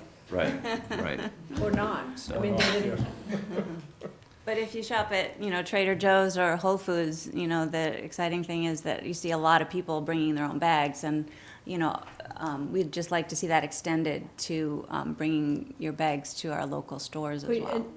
sorry, and then I won't ask anymore, but you don't see that trend continuing in Winchester without an actual new law? Like, in other words, I see that trend, I mean, certainly, anybody who's lived in town for a long time, it seems like one of the issues also is if you're buying a lot, if you have a big family, it's difficult to have enough bags. But putting that aside, I definitely see more people bringing bags, and that's irrespective of, and we don't have a new law, so, but I gather by your literature, you don't think the pace is fast enough. Well, and also when you think about how long reusable bags have been around now, I mean, it's been, over 10 years, 10, 12, 13 years. I mean, I hear what you're saying about that there are people that consumer reuse education them. kind of thing, or- But when I sort of go shopping and I look to my left and I look to my right, more often than not, the people on either side of me are Yeah, but still they may using the be plastic. They may be doing that for a certain purpose, like, so they don't have to buy dog waste bags or something. I mean, you don't really know. All I know is that there's more people, it seems like, bringing their bags than there were 10 years ago.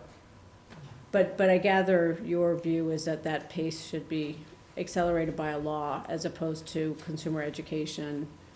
They've just sort of shown when you have a bylaw that the reduction is tremendous. Like Brookline is estimating that they save 1 million bags from going into their waste stream every month.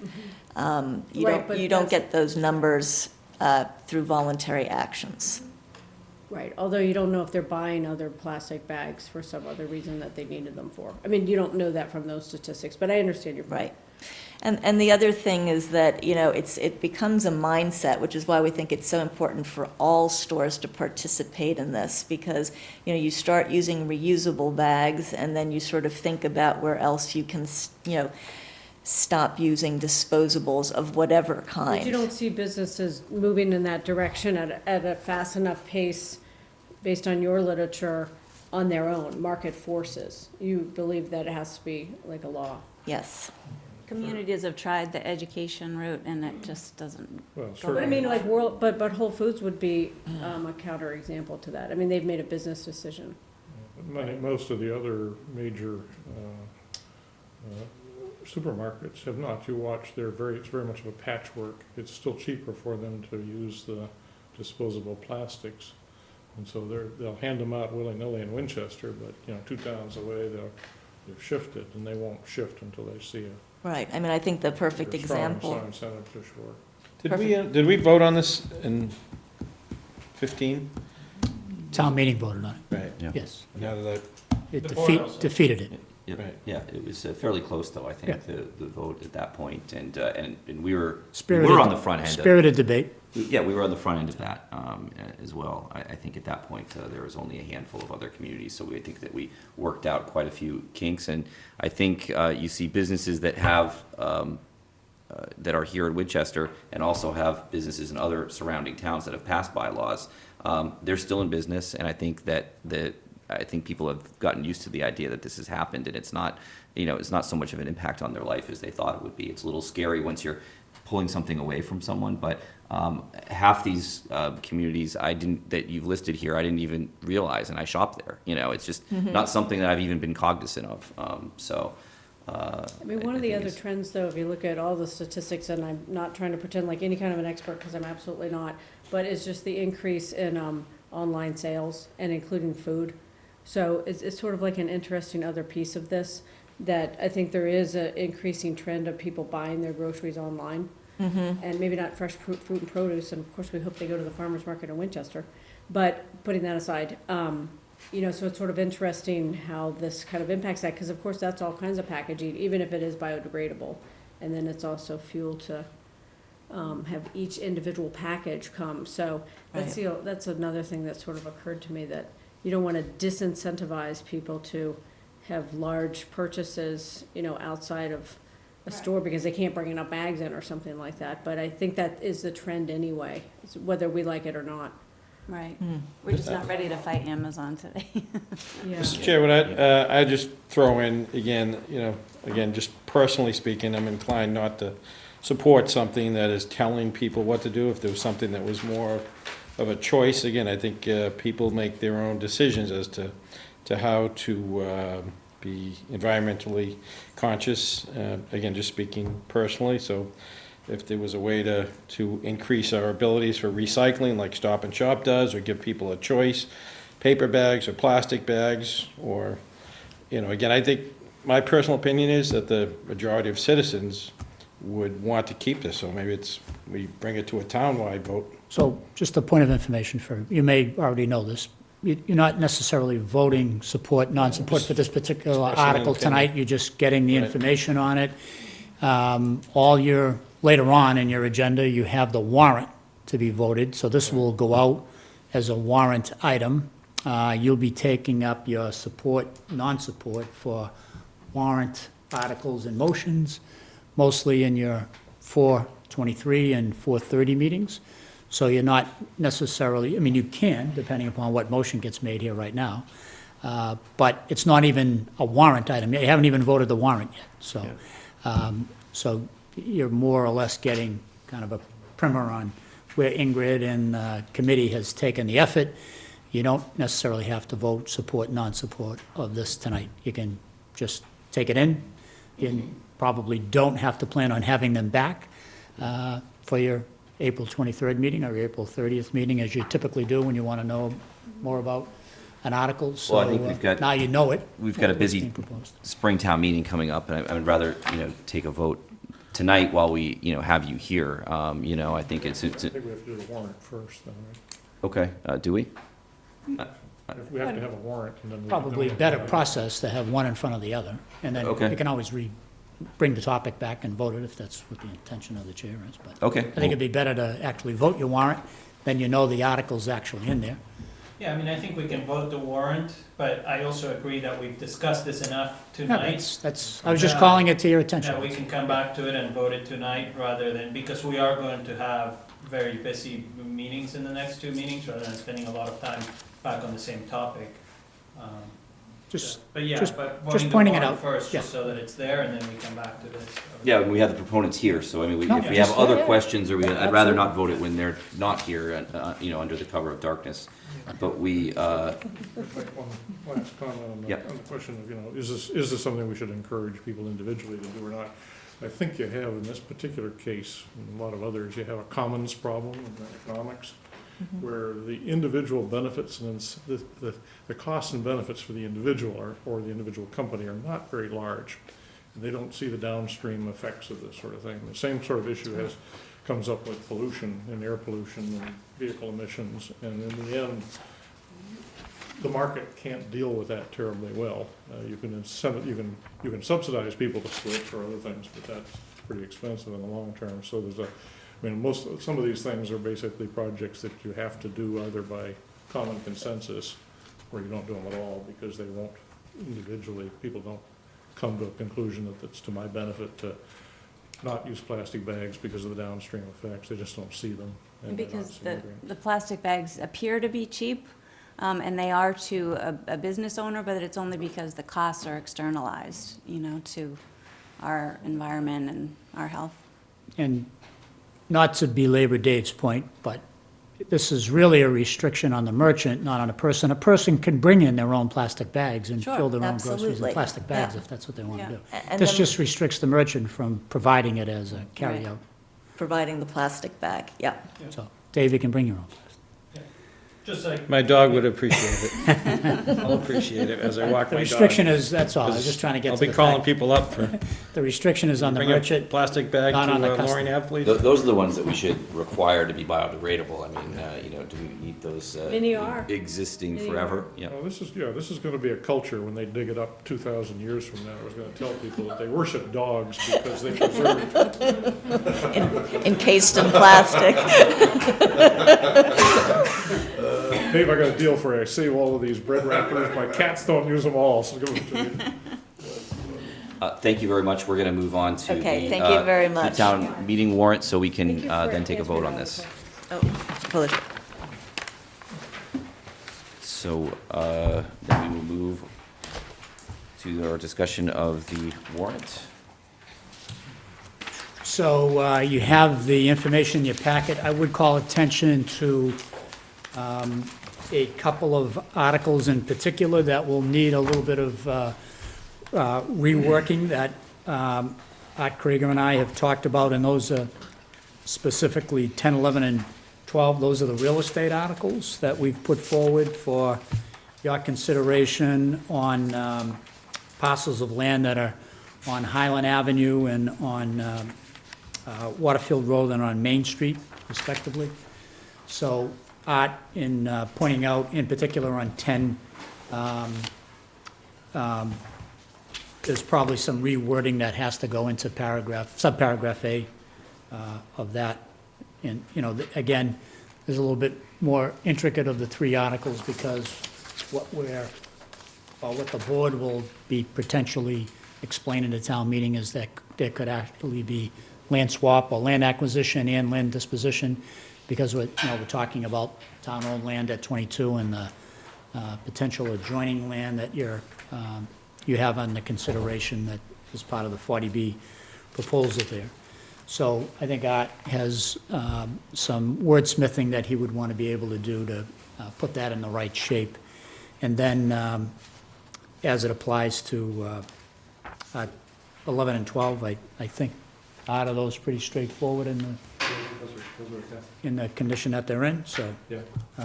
That's all, so just call that out in terms of what we would do post your vote here to authorize the warrant in its current form. I also think that we might need to wordsmith Article 3 a little bit. Yeah, we've tried our our best on that one, and again, similar to the citizens petition presentation that you just had, we've gone back and forth a little bit on the construction one, and I think Art and the team felt as though we took as much liberties with the draftsmanship there as we could. Yeah, let me explain. So 2 and 3 are both citizen petition articles. Yeah. And it's unclear how closely we should review and revise those. We might suggest things to make them legal, of course. We might suggest wording that will make it clearer, typos and punctuation, but, you know, if there's a penalty provision, we think it shouldn't have one, or vice versa. We, town council, shouldn't be messing with a citizen petition substantively. So we had lots of different iterations of this construction article, Article 3, and then we decided we should go back to pretty much the way it was presented with the minor cleanup. What we have given to Richard and the town is a proposed revised one.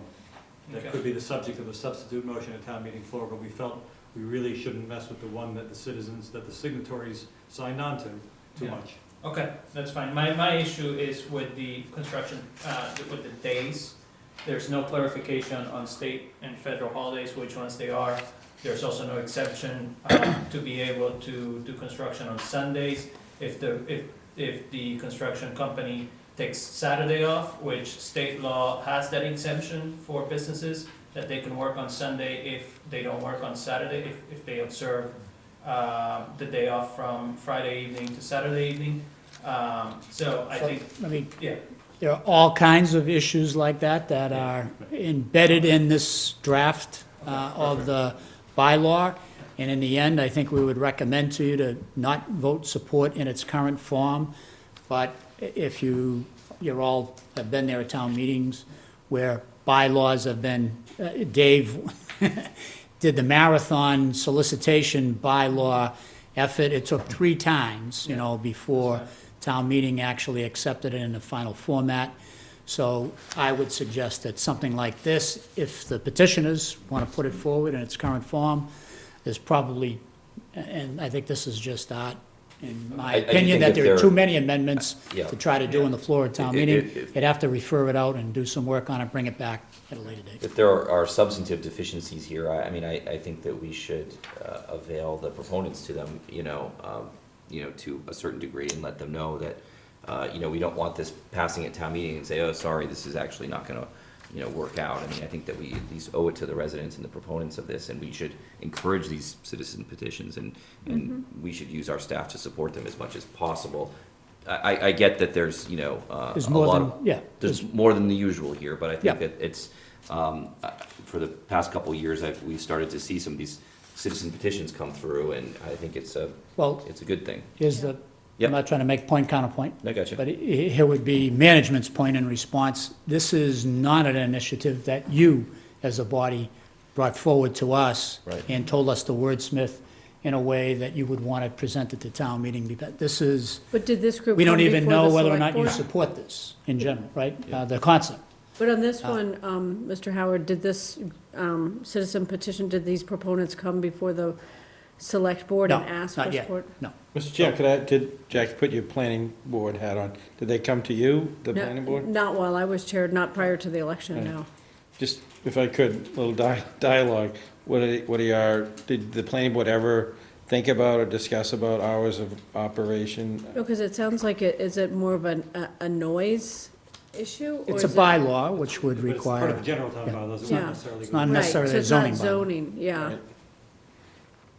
I mean, on the surface, I see that it has a lot of merits. That's the only thing I would have said to them is try to work With a board, with the planning or board. this one, yeah, I would think this would fall under the purview mostly of the or zoning.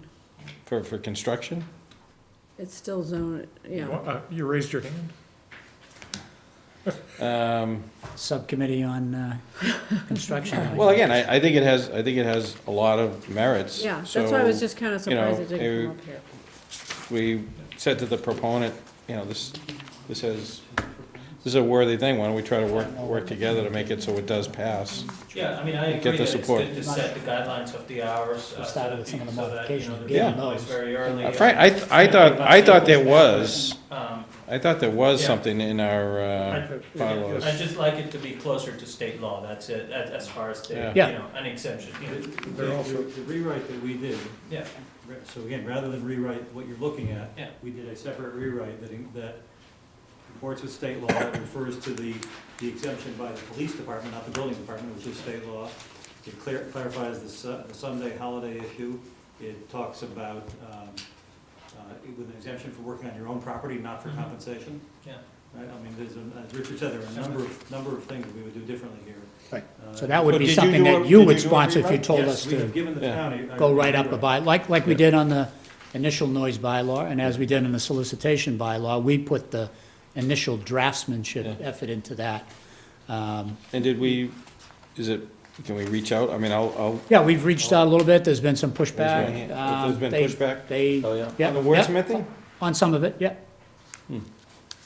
So, and that's, we felt as though the petitioners are entitled to have their day in court, so to speak, as Yeah. So they Dave, would proposed you it. reach out to the Yeah, sure. petitioners on this and, Yeah. and maybe Yeah, if I'll if get- Art can circulate his, Right, I'll Proposal. come up to So Richard, speed on Yeah, Richard the has ours. rewrite. right, or Yeah. your staff? It's in the office. so. Yeah, yeah, somewhere. I think it's worth it to have a conversation. And a lot of times residents aren't familiar with the process in town and don't know where the appropriate place Right. is to address some of these issues. And, you know, this is one certainly that we've been circling around for a long time and really haven't Yeah. hit it. So it's important, it's affecting people, and it's, I'm glad to see it's there. And I think we should work with the proponents a little bit. And I think in particular, because some of these things have unintended consequences. Hours set for noise also affect when people move construction equipment in and out of areas. And that, you know, you have effects on traffic flows and you have people moving, things like that. So you want to think a little carefully about, you know, it's not just the noise. It's, you know, how the whole operation is affected and whether you're getting a positive benefit in one area and a couple of negatives in another. So it would be worth talking through the. Good. Yeah, look Dave, forward you're on to catching up with Art and reaching out to the proponents. What other action do we need on the warrant right now? Just to vote to approve the warrant as proposed?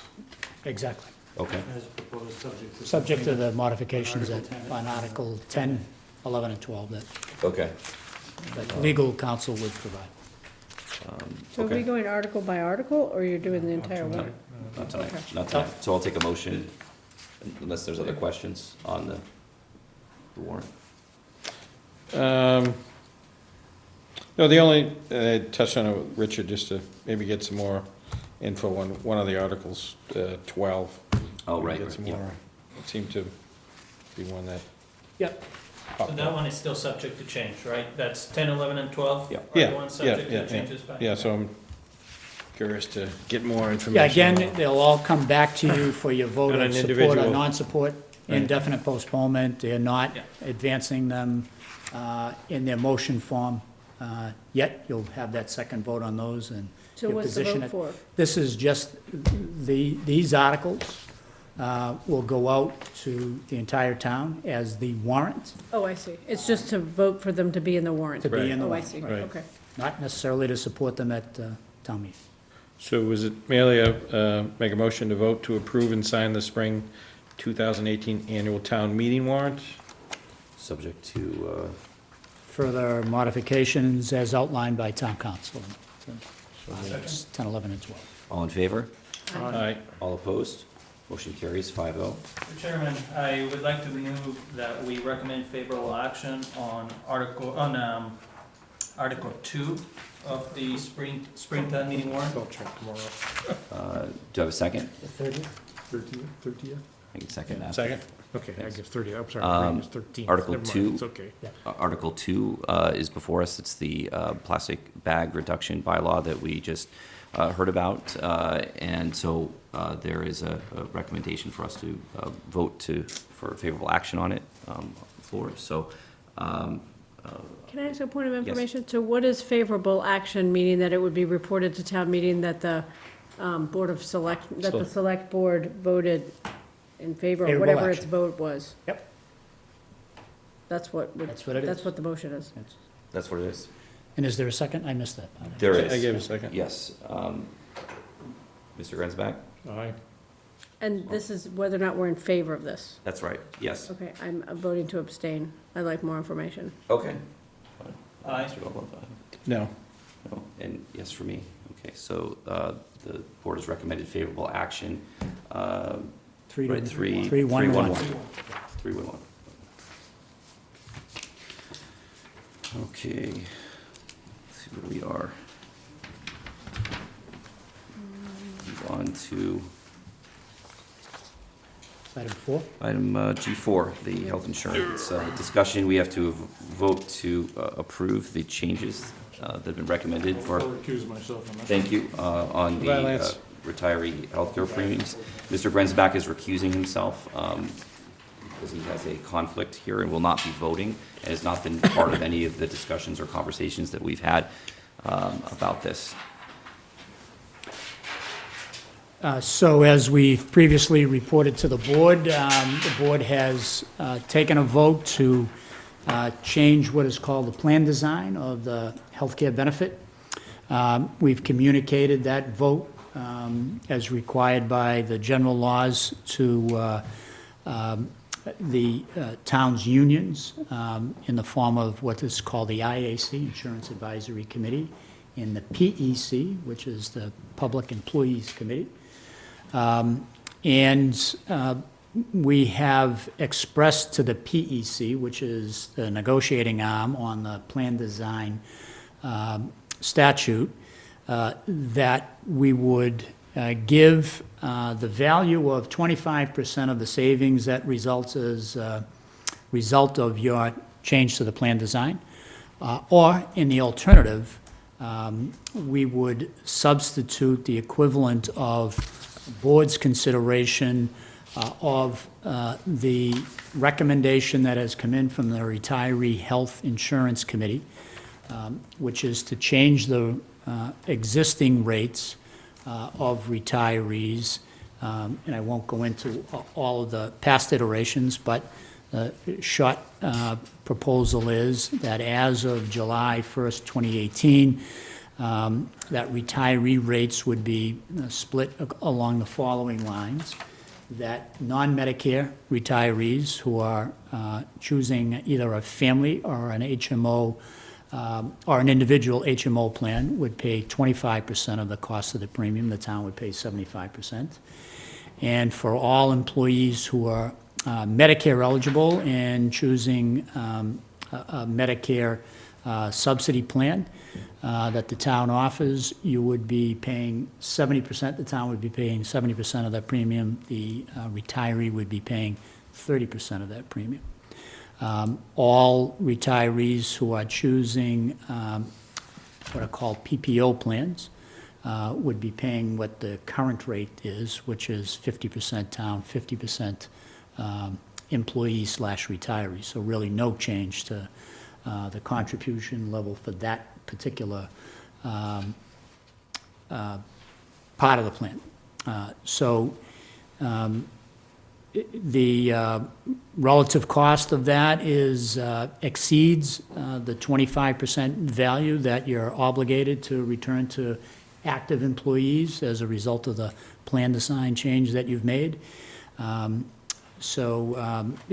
supersedes your obligation under the general laws. And if the board were to entertain it as an outcome, then I would suggest that your vote be structured along the following lines: that you would offer either the 25% return or adoption of the retiree rates new retiree rates as of July 1st this year, contingent upon the PEC accepting it as the mitigation requirement under sections 21 to 23 of Chapter 32B. So there's a lot there. I can repeat that if somebody's going to put it into a motion, but you get the sense of what we're talking about. So, Mr. Chairman, I move that the board approve retiree premiums for retirees who are not eligible for Medicare, who are on a town HMO plan, with a town contribution of 75% and a retiree contribution of 25%. And for retirees who are eligible for Medicare, a town contribution for a Medicare enhancement plan of 30%, of 70% from the town, 30% for retiree contribution, subject to the PEC accepting that this fulfills the Mitigation mitigation obligation. obligations of the town according to sections 21 through 23 of chapter 32B of the general laws. A second? Second. All in favor? Aye. Sorry, was I was going to say, any discussion, any questions? Yeah. You got it? No? Does anybody- Okay, yeah. Board, Ms. Welch? Aye. Aye. Mr. Gondloff? Aye. Aye. Motion carries 4-0. Thank you for all your work on that, Mariano. That was quite a bit that you've been working with the committee on, and I think it finally is a acceptable resolution to you know, a lot of the issues that we've had over the past several years. So thank you. And at the behest of the chair, could the board also convey our appreciation to that whole committee that you worked with? Okay. So it was a lot of work. Yeah, Please. I'll do that. Thank you. Next up, number 5, the traffic safety policy for school expansion project is in front of you. When we began evaluating the traffic and transportation complaints from residents and some of the issues that we've been looking at, we realized that funding some of these projects was something that we were really struggling to do. It's amazing how much some of this traffic infrastructure costs. And so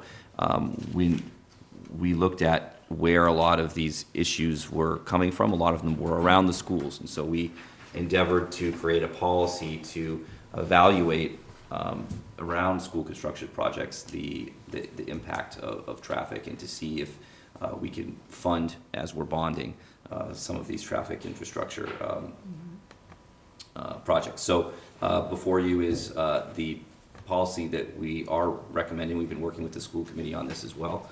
And they, I think, are going to be voting on this soon as well. So this would be Tomorrow night. tomorrow, oh, they are, okay. So I think that it's had several iterations, and we've seen it in practice through the recent McCall override, where we had an additional $500,000 that was allocated specifically for traffic and safety. So it's, I think, a good policy for us to engage in. Mariano? Yeah, related to that. Yep. When can we start with the traffic study and mitigation part of the debt exclusion? We can start anytime now. We just have to have the money. Just have to wait for the bonding, Okay. Which would be, this spring. Yeah, Sheila, Tracy will be putting a bonding package start for. bonding the amount for Yep. up to 500,000 for mitigation, because we could do, yeah. Well, that won't be bonded separately, will it? No, the Okay. entire, part of the yeah. same, Yeah. But, you know, we would probably, With the bands yeah, for with the bands, we initially would and- take down an initial amount, yeah. Right. Okay, so we should put it on a future agenda to start, because that's not contingent on the school project itself finishing. I mean, No. No. we can start the study and the traffic improvements now. Whatever improvements, Yeah. you know, that get recommended, that the board would see fit to implement in and around the school facility, you could do it anytime. Yeah, and that we discussed specifically that issue with the school committee representatives, and they wanted to make sure that, you know, it wasn't going to delay the Right. projects, and Yeah. consistent with, they understand that it could go at any time. We could in fact start drafting an RFP, but we can't legally contract for anybody's services. Until we have the money. Until we have the money. Sure. Yeah, I think Tracy, Sheila and Tracy would be, I mean, Stacy and Sheila would be objecting to our spending the money before we have it, but there's no reason we couldn't start relatively soon drafting an RFP. And so we start working on the RFP with Engineering and- late yeah. spring kind of deadline for that, so around the Yep. I the think borrowing. the June timeframe would And we'd probably have funds in place to be able to sign a contract. so before us tonight is the conditional approval of this policy. I don't know if there's any question on the language specifically or the policy. Yes, I'm just curious, why would we be voting for, so it's conditional upon what? Well, I guess Wouldn't it be We would- just voting to adopt the policy? Or why I is think we're it? voting to adopt the policy. Usually, we would have the school committee look at it first, and then we would do it. In this case, they're not meeting until tomorrow night. So I guess I don't quite know what the way to phrase it would be, but I think we would want to vote acceptance of it conditional on the school committee's voting to accept the same Okay, language. Yeah. I didn't know what the, If they come back and Yeah, say, right, yeah, that's if the they only come back and condition. say, we'd like to eliminate paragraph 2, then we'll have to come back and revote it. But this has been through several iterations with them, and we've been working with them closely, so hopefully they'll be on board with it. Mr. Chair, make a motion to approve the policy on traffic safety studies for school expansion projects, subject to the conditional Subject to approval. approval of the school committee for the Second, same. Seconded. all in favor? Aye. All opposed? Motion carries 5-0. Okay. So, Item 6, item 6 is some committee reappointments, you have town council reappointment. oh, So right. it's the time of year for that. You have our recommendation in the packet, and over the last 15 months now, we've had the services of Anderson and Krager since January of 2017. And Art, Mina, and I have sat down, gone over the last 13, 14, almost 15 months' worth of legal history and billing that attends it. And based upon our review, we would recommend renewal of Anderson and Krager to represent the town for the period of March 2018 to March 2019.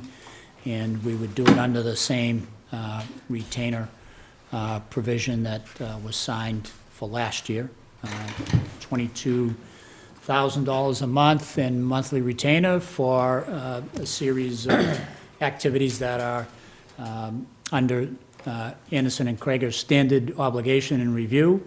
And then any activity that is above and beyond that is done on their billable hourly rates, as outlined in their original proposal to the town, one of which I think Art will tell us will be updated. Mina's rate that was proposed in last year arrangement is now changed as a result of his elevation to It's an elevation to partnership on partnership. in the January work, 1st, yeah. So, That means you can work overtime for free. I haven't told them that part of the partnership. I do want to say, thank you very much to Art and Anderson Krieger and Mina as well. Your service has been excellent this past year, and it's been a pleasure. And we're, for a small town, I know we throw a lot of curveballs at you, so we keep you on your toes. So we appreciate how you've responded to every single one of our issues, and really at a very high level. Well, I appreciate hearing that. It's been a pleasure working with the town. It's the boards and the staff are terrific to work with. Thank you. I have a question. Yep. I don't want to go out of order. It's now- Just jump in. Okay, great.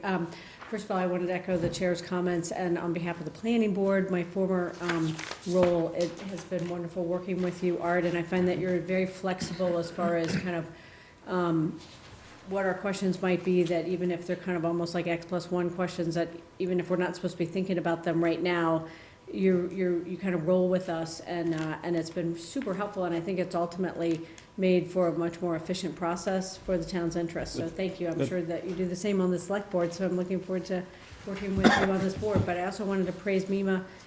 He's fantastic as well. So I just want to ask a quick question about this table. So this is really helpful as far as like expenditures, the retainer, as the town manager mentioned, but also extra costs or attorney's fees that were required. But as far as the retainer, and maybe it's in some document, and I apologize if I've overlooked, but how is the retainer running, that 22,000? I assume it's sort of like a use it or you lose it.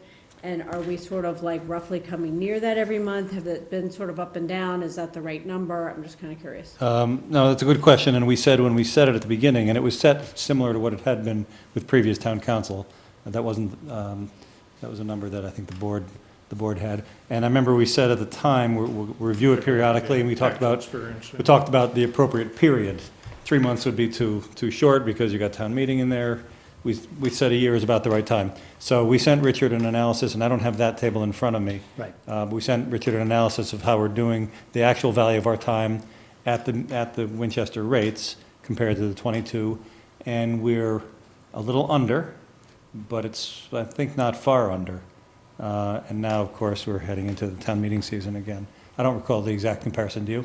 Yeah, I think it's around the same. We were 240 against 260, slight something like advantage that? to the town in terms of billable hours versus the retainage, you know. So there were some months where Anderson and Krager were on the clock for services above the $22,000, which we don't pay them for. They are on there. They kind of lose on that billing scenario, and there were some months where the amount of billable activity did not amount to the $22,000. And just out of curiosity, roughly speaking, that 22 amount, or whether it's sort of north or south of that amount on a monthly basis, are you finding that most of it is work with respect to the select board, or that there's like a big chunk for some other boards, or is just totally varies by the month? Planning board has its fair share, the historic I wasn't trying commission to set has its myself fair up, but I was share. just kind of curious. Yeah, Mr. Chair, that's one thing that I would I like just think to it's see is important the information for the breakdown. board Yeah, to see. on that we can get you that, 264. yeah, we can Just in show you. general. Arts office does that, so we know So exactly. your monthly bill breaks it down by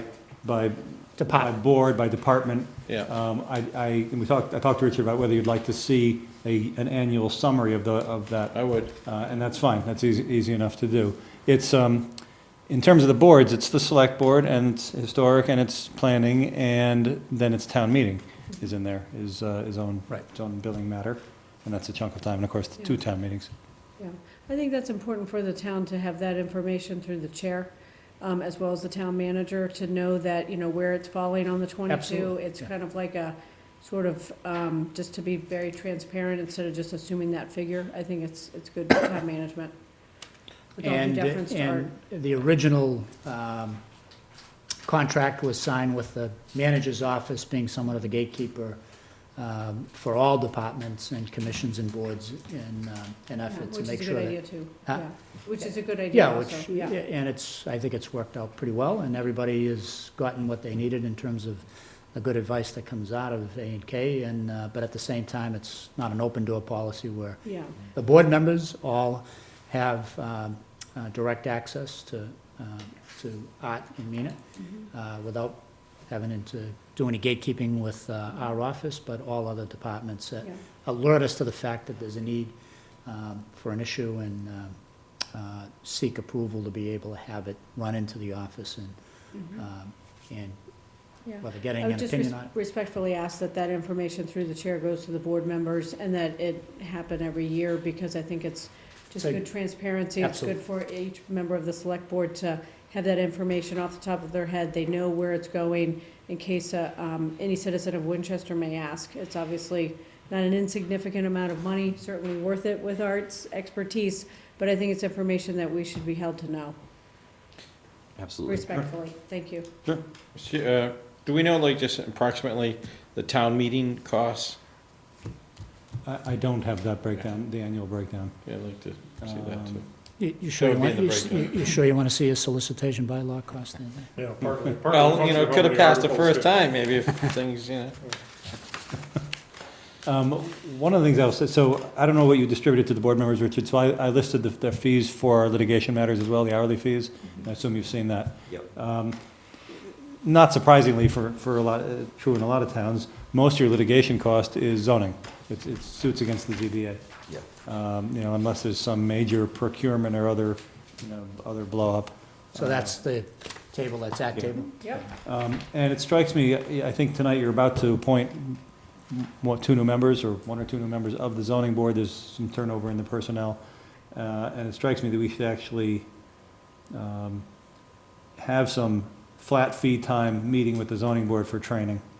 And maybe I'm not saying that these cases were avoidable or that they did anything wrong in these cases, but we can probably bring the litigation down a little bit. I think that's necessary, and also just around conflicts as well. I think that that's something that new members of boards are not aware of so much, and can kind of walk into what's our policy if you have a conflict, how you recuse yourself, Personal conflicts of and About, personal, 40 professional as well. 40B into that equation, that discussion too. Yeah, I mean, I think that that's In what sense, Dave? Knowledge. Education on, the Substantive, law, Not Yeah. regarding conflicts, but actual 40B 40B law, tutorial. right. so. Yeah. So we'll look into that, but I think that is a very good Good advice. suggestion And for us. respectfully to the chair, if I might also add, because in the last, well, certainly last town meeting, we had like 18 separate articles on new zoning, sponsored by the planning board, and then it's been kind of like at least 6 articles, I think, bare minimum in the last like few years at each town meeting. So for no other reason, just to make sure that that the ZBA is getting sort of reinforcement through town council, that the planning board would have tried to convey to ZBA also about zoning changes in some instances that the ZBA requested, Okay. just to make sure that they, know what passed, what the new law is, because often we don't have the law, right, until Mhm. the AG signs off on it Right. and it's been published. So a lot of the volumes of the zoning bylaws are kind of old versions. Mhm. So I don't even know if we have a current one available right now. But in any event, Okay. just to underscore the chair. All right, so I don't know who the chair of the planning board is going to be, whether it's going to be. It's continue to be Dia. lit- The Hmm? curious. Yeah, and Heather's vice chair. Oh, that's right, yeah. Not planning, I'm sorry. I Oh, think ZBA? ZBA, is it, Yeah. I think. Won't happen until Larry- these appointments. Right. So after the appointments, you and I should talk about how to set up a meeting with them and do that.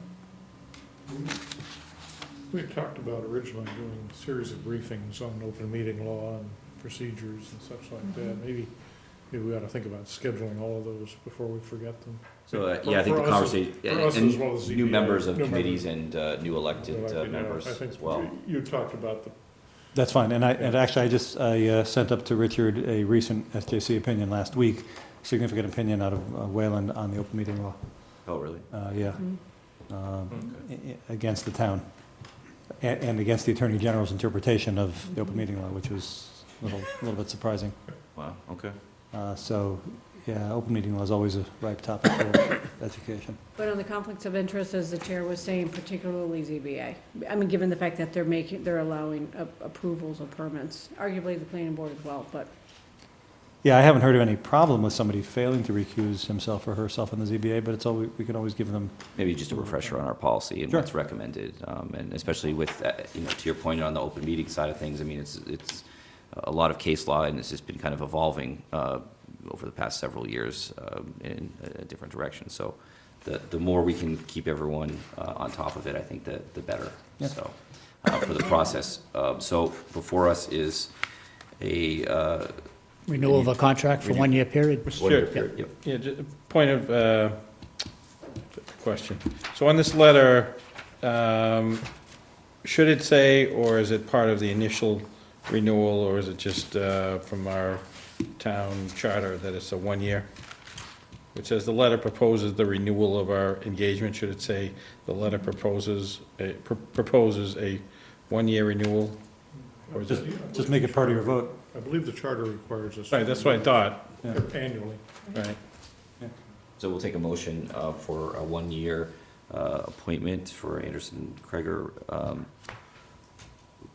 for town April. council services from April 1st, 2018. March to 31st. March 29th. 31st, 2019.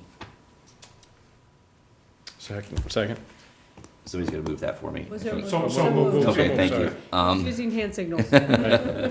I would just say as outlined in the letter as well, because it gets into the rates and whatnot. Okay, so Okay, Dave made the motion, I'll second it. okay, all in favor? Aye. All opposed? Motion carries 5-0. Thank you very much. Thank you all. Look forward to another year. Do you need me for anything else on the agenda? It didn't seem like you. No, I think we should be all set. Thank you for sticking I'm around. good. No, I appreciate it. And our Talk regards about to me. I will, thanks. We'll talk about the warrant tomorrow. Yeah, what I, okay, yeah, and what I already sent the other Yeah. day is I'll check it out. what I still want. Okay. But anyway, yeah, we'll clean that up. If somebody had comments on on Article 12, though? As far as I'm concerned, it's fine, so you'll have to tell me if there are other comments. Yeah, I think they want Information. more an explanation as to what it's Information. about. Okay. Yeah. Fair enough, we'll talk about it. Wild card. Thank you. Thanks. Thanks a lot. So I want to look at the next appointments that we have there and see if there's any questions or comments, and so we can just kind of move through them quickly. I think there are reappointments that we probably should make. I don't know if anybody sees anything there. I'll take a motion to approve the, Do the first one? yep, we'll just go right Chairman, I through. make a motion that we approve, appoint Harry Rothman to the Senior Citizens Tax Committee, term to expire March 31st, 2021. Second. All in favor? Aye. All opposed? Motion carries 5-0. Mr. Chairman, I make a motion that we appoint Sandra Rogers to the Committee on Names, term to expire March 31st, 2019, a one-year term. Second. All in favor? Aye. All opposed? Motion carries 5-0. Mr. Chairman, I make a motion that we appoint David Riskin to the Commissioners of Trust Funds, term to expire March 31st, 2021. Second. All in favor? Aye. All opposed? Motion carries 5-0. Mr. Chairman, make a motion that we appoint Edward Martin, Jane Murray, and Wei Han to the Council on Aging, terms to expire March 31st, 2021. One vacancy remains due to resignation of John Stevens. Second. All in favor? Aye. All opposed? Motion carries 5-0. So I want to maybe get Okay, into some discussion on, Yeah, so the next item is the zoning board of appeal recommendation. We have one regular member to appoint and one alternate member. These are terms to expire March 31st, 2021. We have had applications and some brief interviews with some of these candidates, and I will open the floor up for any discussion or nominations for these positions. Jackie, you weren't in any of these, correct? Or do The you, interviews, no, but I do know some of the you candidates. do know some of the candidates, so, okay. I feel confident in the knowledge I have of some of them, And you do have the application with their letters and their resumes. which I've reviewed, yep. Yeah. Thank you. And it's also in the minutes of the, Yeah. because since all the interviews were done in Yeah. the public session. Yeah. So we open it up for, If there's any discussion or any recommendations for these positions, we'll, Yeah, I mean, I think that what town council just told us, that having somebody with experience, you know, we have a lot of new people, having somebody with experience makes a lot of sense to know that. And so to me, for the permanent position, I guess I would say, you know, Kevin Sarney has been an alternate there, so moving him to regular member since he has the experience of second being it. on the board. So that would be I my second motion. it. okay, any discussion? Okay, take a vote. All in favor? Aye. All opposed? no. Okay, motion carries 3-2. For the alternate member, the remaining candidates, and just as a point of information, because we appointed Mr. Sarney, who is an alternate member, to a full member position, we will. Have a subsequent We'll have a subsequent. opening for an alternate member. Opening for all that we'll have to post. We can't make that tonight, Right. so we have to post that and go through that process again. And there may be other candidates that come in, not just the balance of what the remaining candidates are. So before us then is one alternate member appointment that we need to make for, to expire March 31st, 2021. So I will take any, Mr. Chairman, I would move for Mark Regan to be in that alternate position. okay. Second. Okay, any discussion? Okay, all in favor? Aye. Aye. All opposed? Motion carries 5-0. So when would that be for the second alternate? We would post it and follow the process. That's, probably gets us to the end of the month there, before you can. Okay. We will jump on it right away. The ZBA has been kind of understaffed for quite a while, and I know some of the members have been taking on that additional workload for that, so that's good. The next appointments before us are the Traffic and Transportation Advisory Committee. I think there are several members there for you. I know, Lance, you had some breakdowns of the specific Yeah, we, candidates and the length of their appointment. okay, so we set this up for them, an 11-member committee, in part to be able to represent different professional skills in different parts of the town, different interests, and the requirement is that they be staggered, so I think it's claims is about an equal number for turnover each year. So we have, in that case, I would suggest we have 4 slots for 3 years, 4 slots for 2 years, and there'd be 3 slots for 1 year. Jim Whitehead has said he would like to apply, but would like to apply for the single 1-year position. So I would suggest that, and then there'll be 2 open slots there. The other, I've divided up simply by the people who spent the most time, contributed the most for the 1.5 years, almost 2 years that we dealt with the working committee. So for the 3-year slots, we should reward them with the 3-year slots, so there's just rewards. In that case, I would say for the 3-year slots, Dave Anderson, Ben Keeler, Roger Wilson, and Caroline Woodward, because they extended and did all the stuff. 2-year slots, Elizabeth Gonheim, Mr. Leonard, Mr. Testa, and, Daphne Leonard, Mr. Testa, and Ms. Chang. And that would leave 9 slots filled and 2 to remain filled. So And I think, Bettencourt and I were discussing some earlier, that leaves us the opportunity, if we see an area of town or a particular interest that isn't represented on the board as from the current appointees, that we can go back and sort of see if we can recruit people.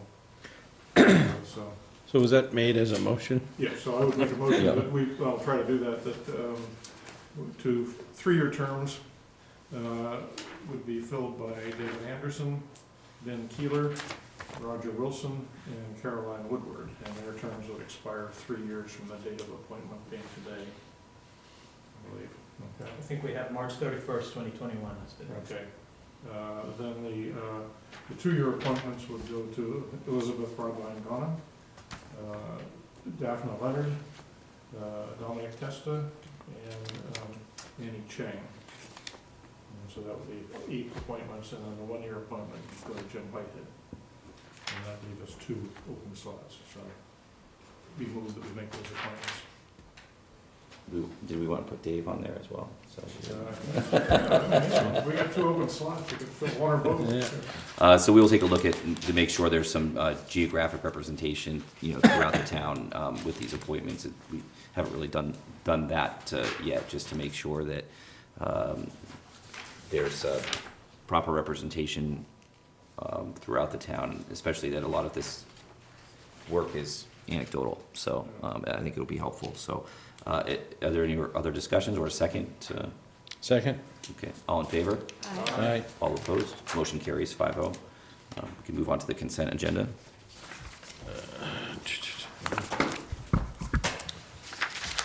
And we can take that and, You want to do them all? yeah, please. Mr. Chairman, I make a motion that we approve these 1-day alcoholic beverage licenses as follows. Iritza Minjaver for the Griffin Museum, April 12th.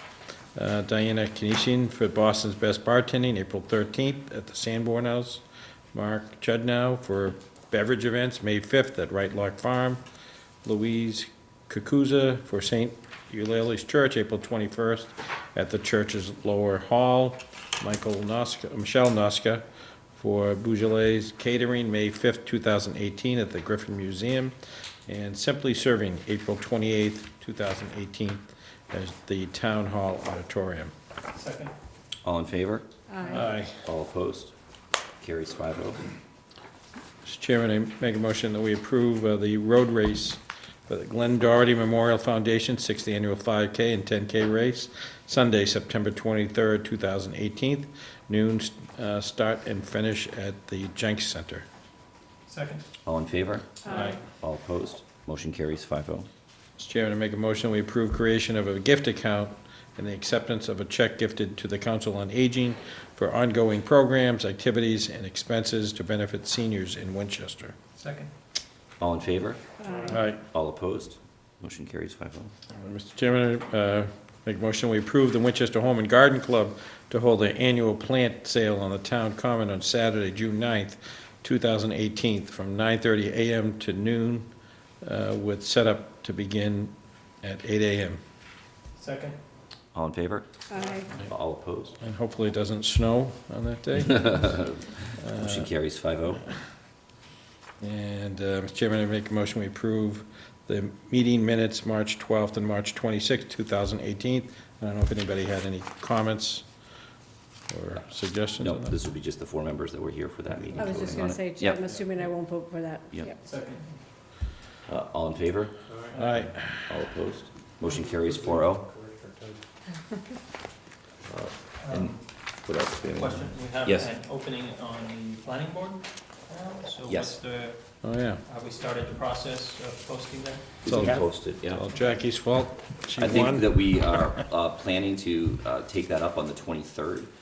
We need to post it. It's been posted. It's been posted, and then Yep. we can take it up. But we need, it's a joint It's vote, a right? joint commission. It's a So, joint- It is. 5 out of the 9? Yep, so we posted for it. And it required a process of being notified by the planning board of the vacancy. And we've been working with Mary Ellen to make sure that we're crossing the Ts and dotting the Is on that one. So it's posted, and we've already received 2 applicants, so, based on the posting, so. So that's Yeah, good. we'll double check the process for you. I'm not even sure that it's a joint What convention. is the process? I think it might be the board. It is a joint, it's joint. I'm sorry? Yeah, we went Yeah, that's through what I this. thought, joint. We've gone through this a couple times. I think that we're scheduled for a joint convention on it, either way, so I think it'll be good for all of us to have a good discussion on it, and. I'm sorry, just so I know what you're talking about, a joint meeting with the planning board, correct? Yeah, you That's get- correct. Joint vote. You get nine people, and, well, no, it's the 4 on the planning. No, but I board mean, plus I think what the planning. chair was alluding to is we're sort of up for a joint meeting anyway, Okay. Right. right? And, So, with- We love meeting with the planning board. Yeah. right? We actually have a planning board, a vice chair here and in the audience, and so I'm not sure if this is gonna segue to something else that's in our packet, or maybe not yet. I don't think so. I think she's just here for fun, unless there's something else, there's, Another person with equally bad judgment will come use their time. but, I don't know, Heather, was there anything in particular, or that you had for us tonight, or anything that? No, I was interested, I was just, Yep, I was here for what I wanted to hear. okay. Okay, You're so- wrapping sounds up, good. so I was just listening. And just to note for the chair, so there is in our packet a letter from the planning board. Yes, I that did- I was did read that, yes. pre-election. So whether or not it's kind of late tonight to discuss, or that we would put it on for the joint meeting with the planning board, or we put it on for our next meeting, because it suggests a few points that are important for the select board to, with all due reference, discuss regarding Shore Road, so.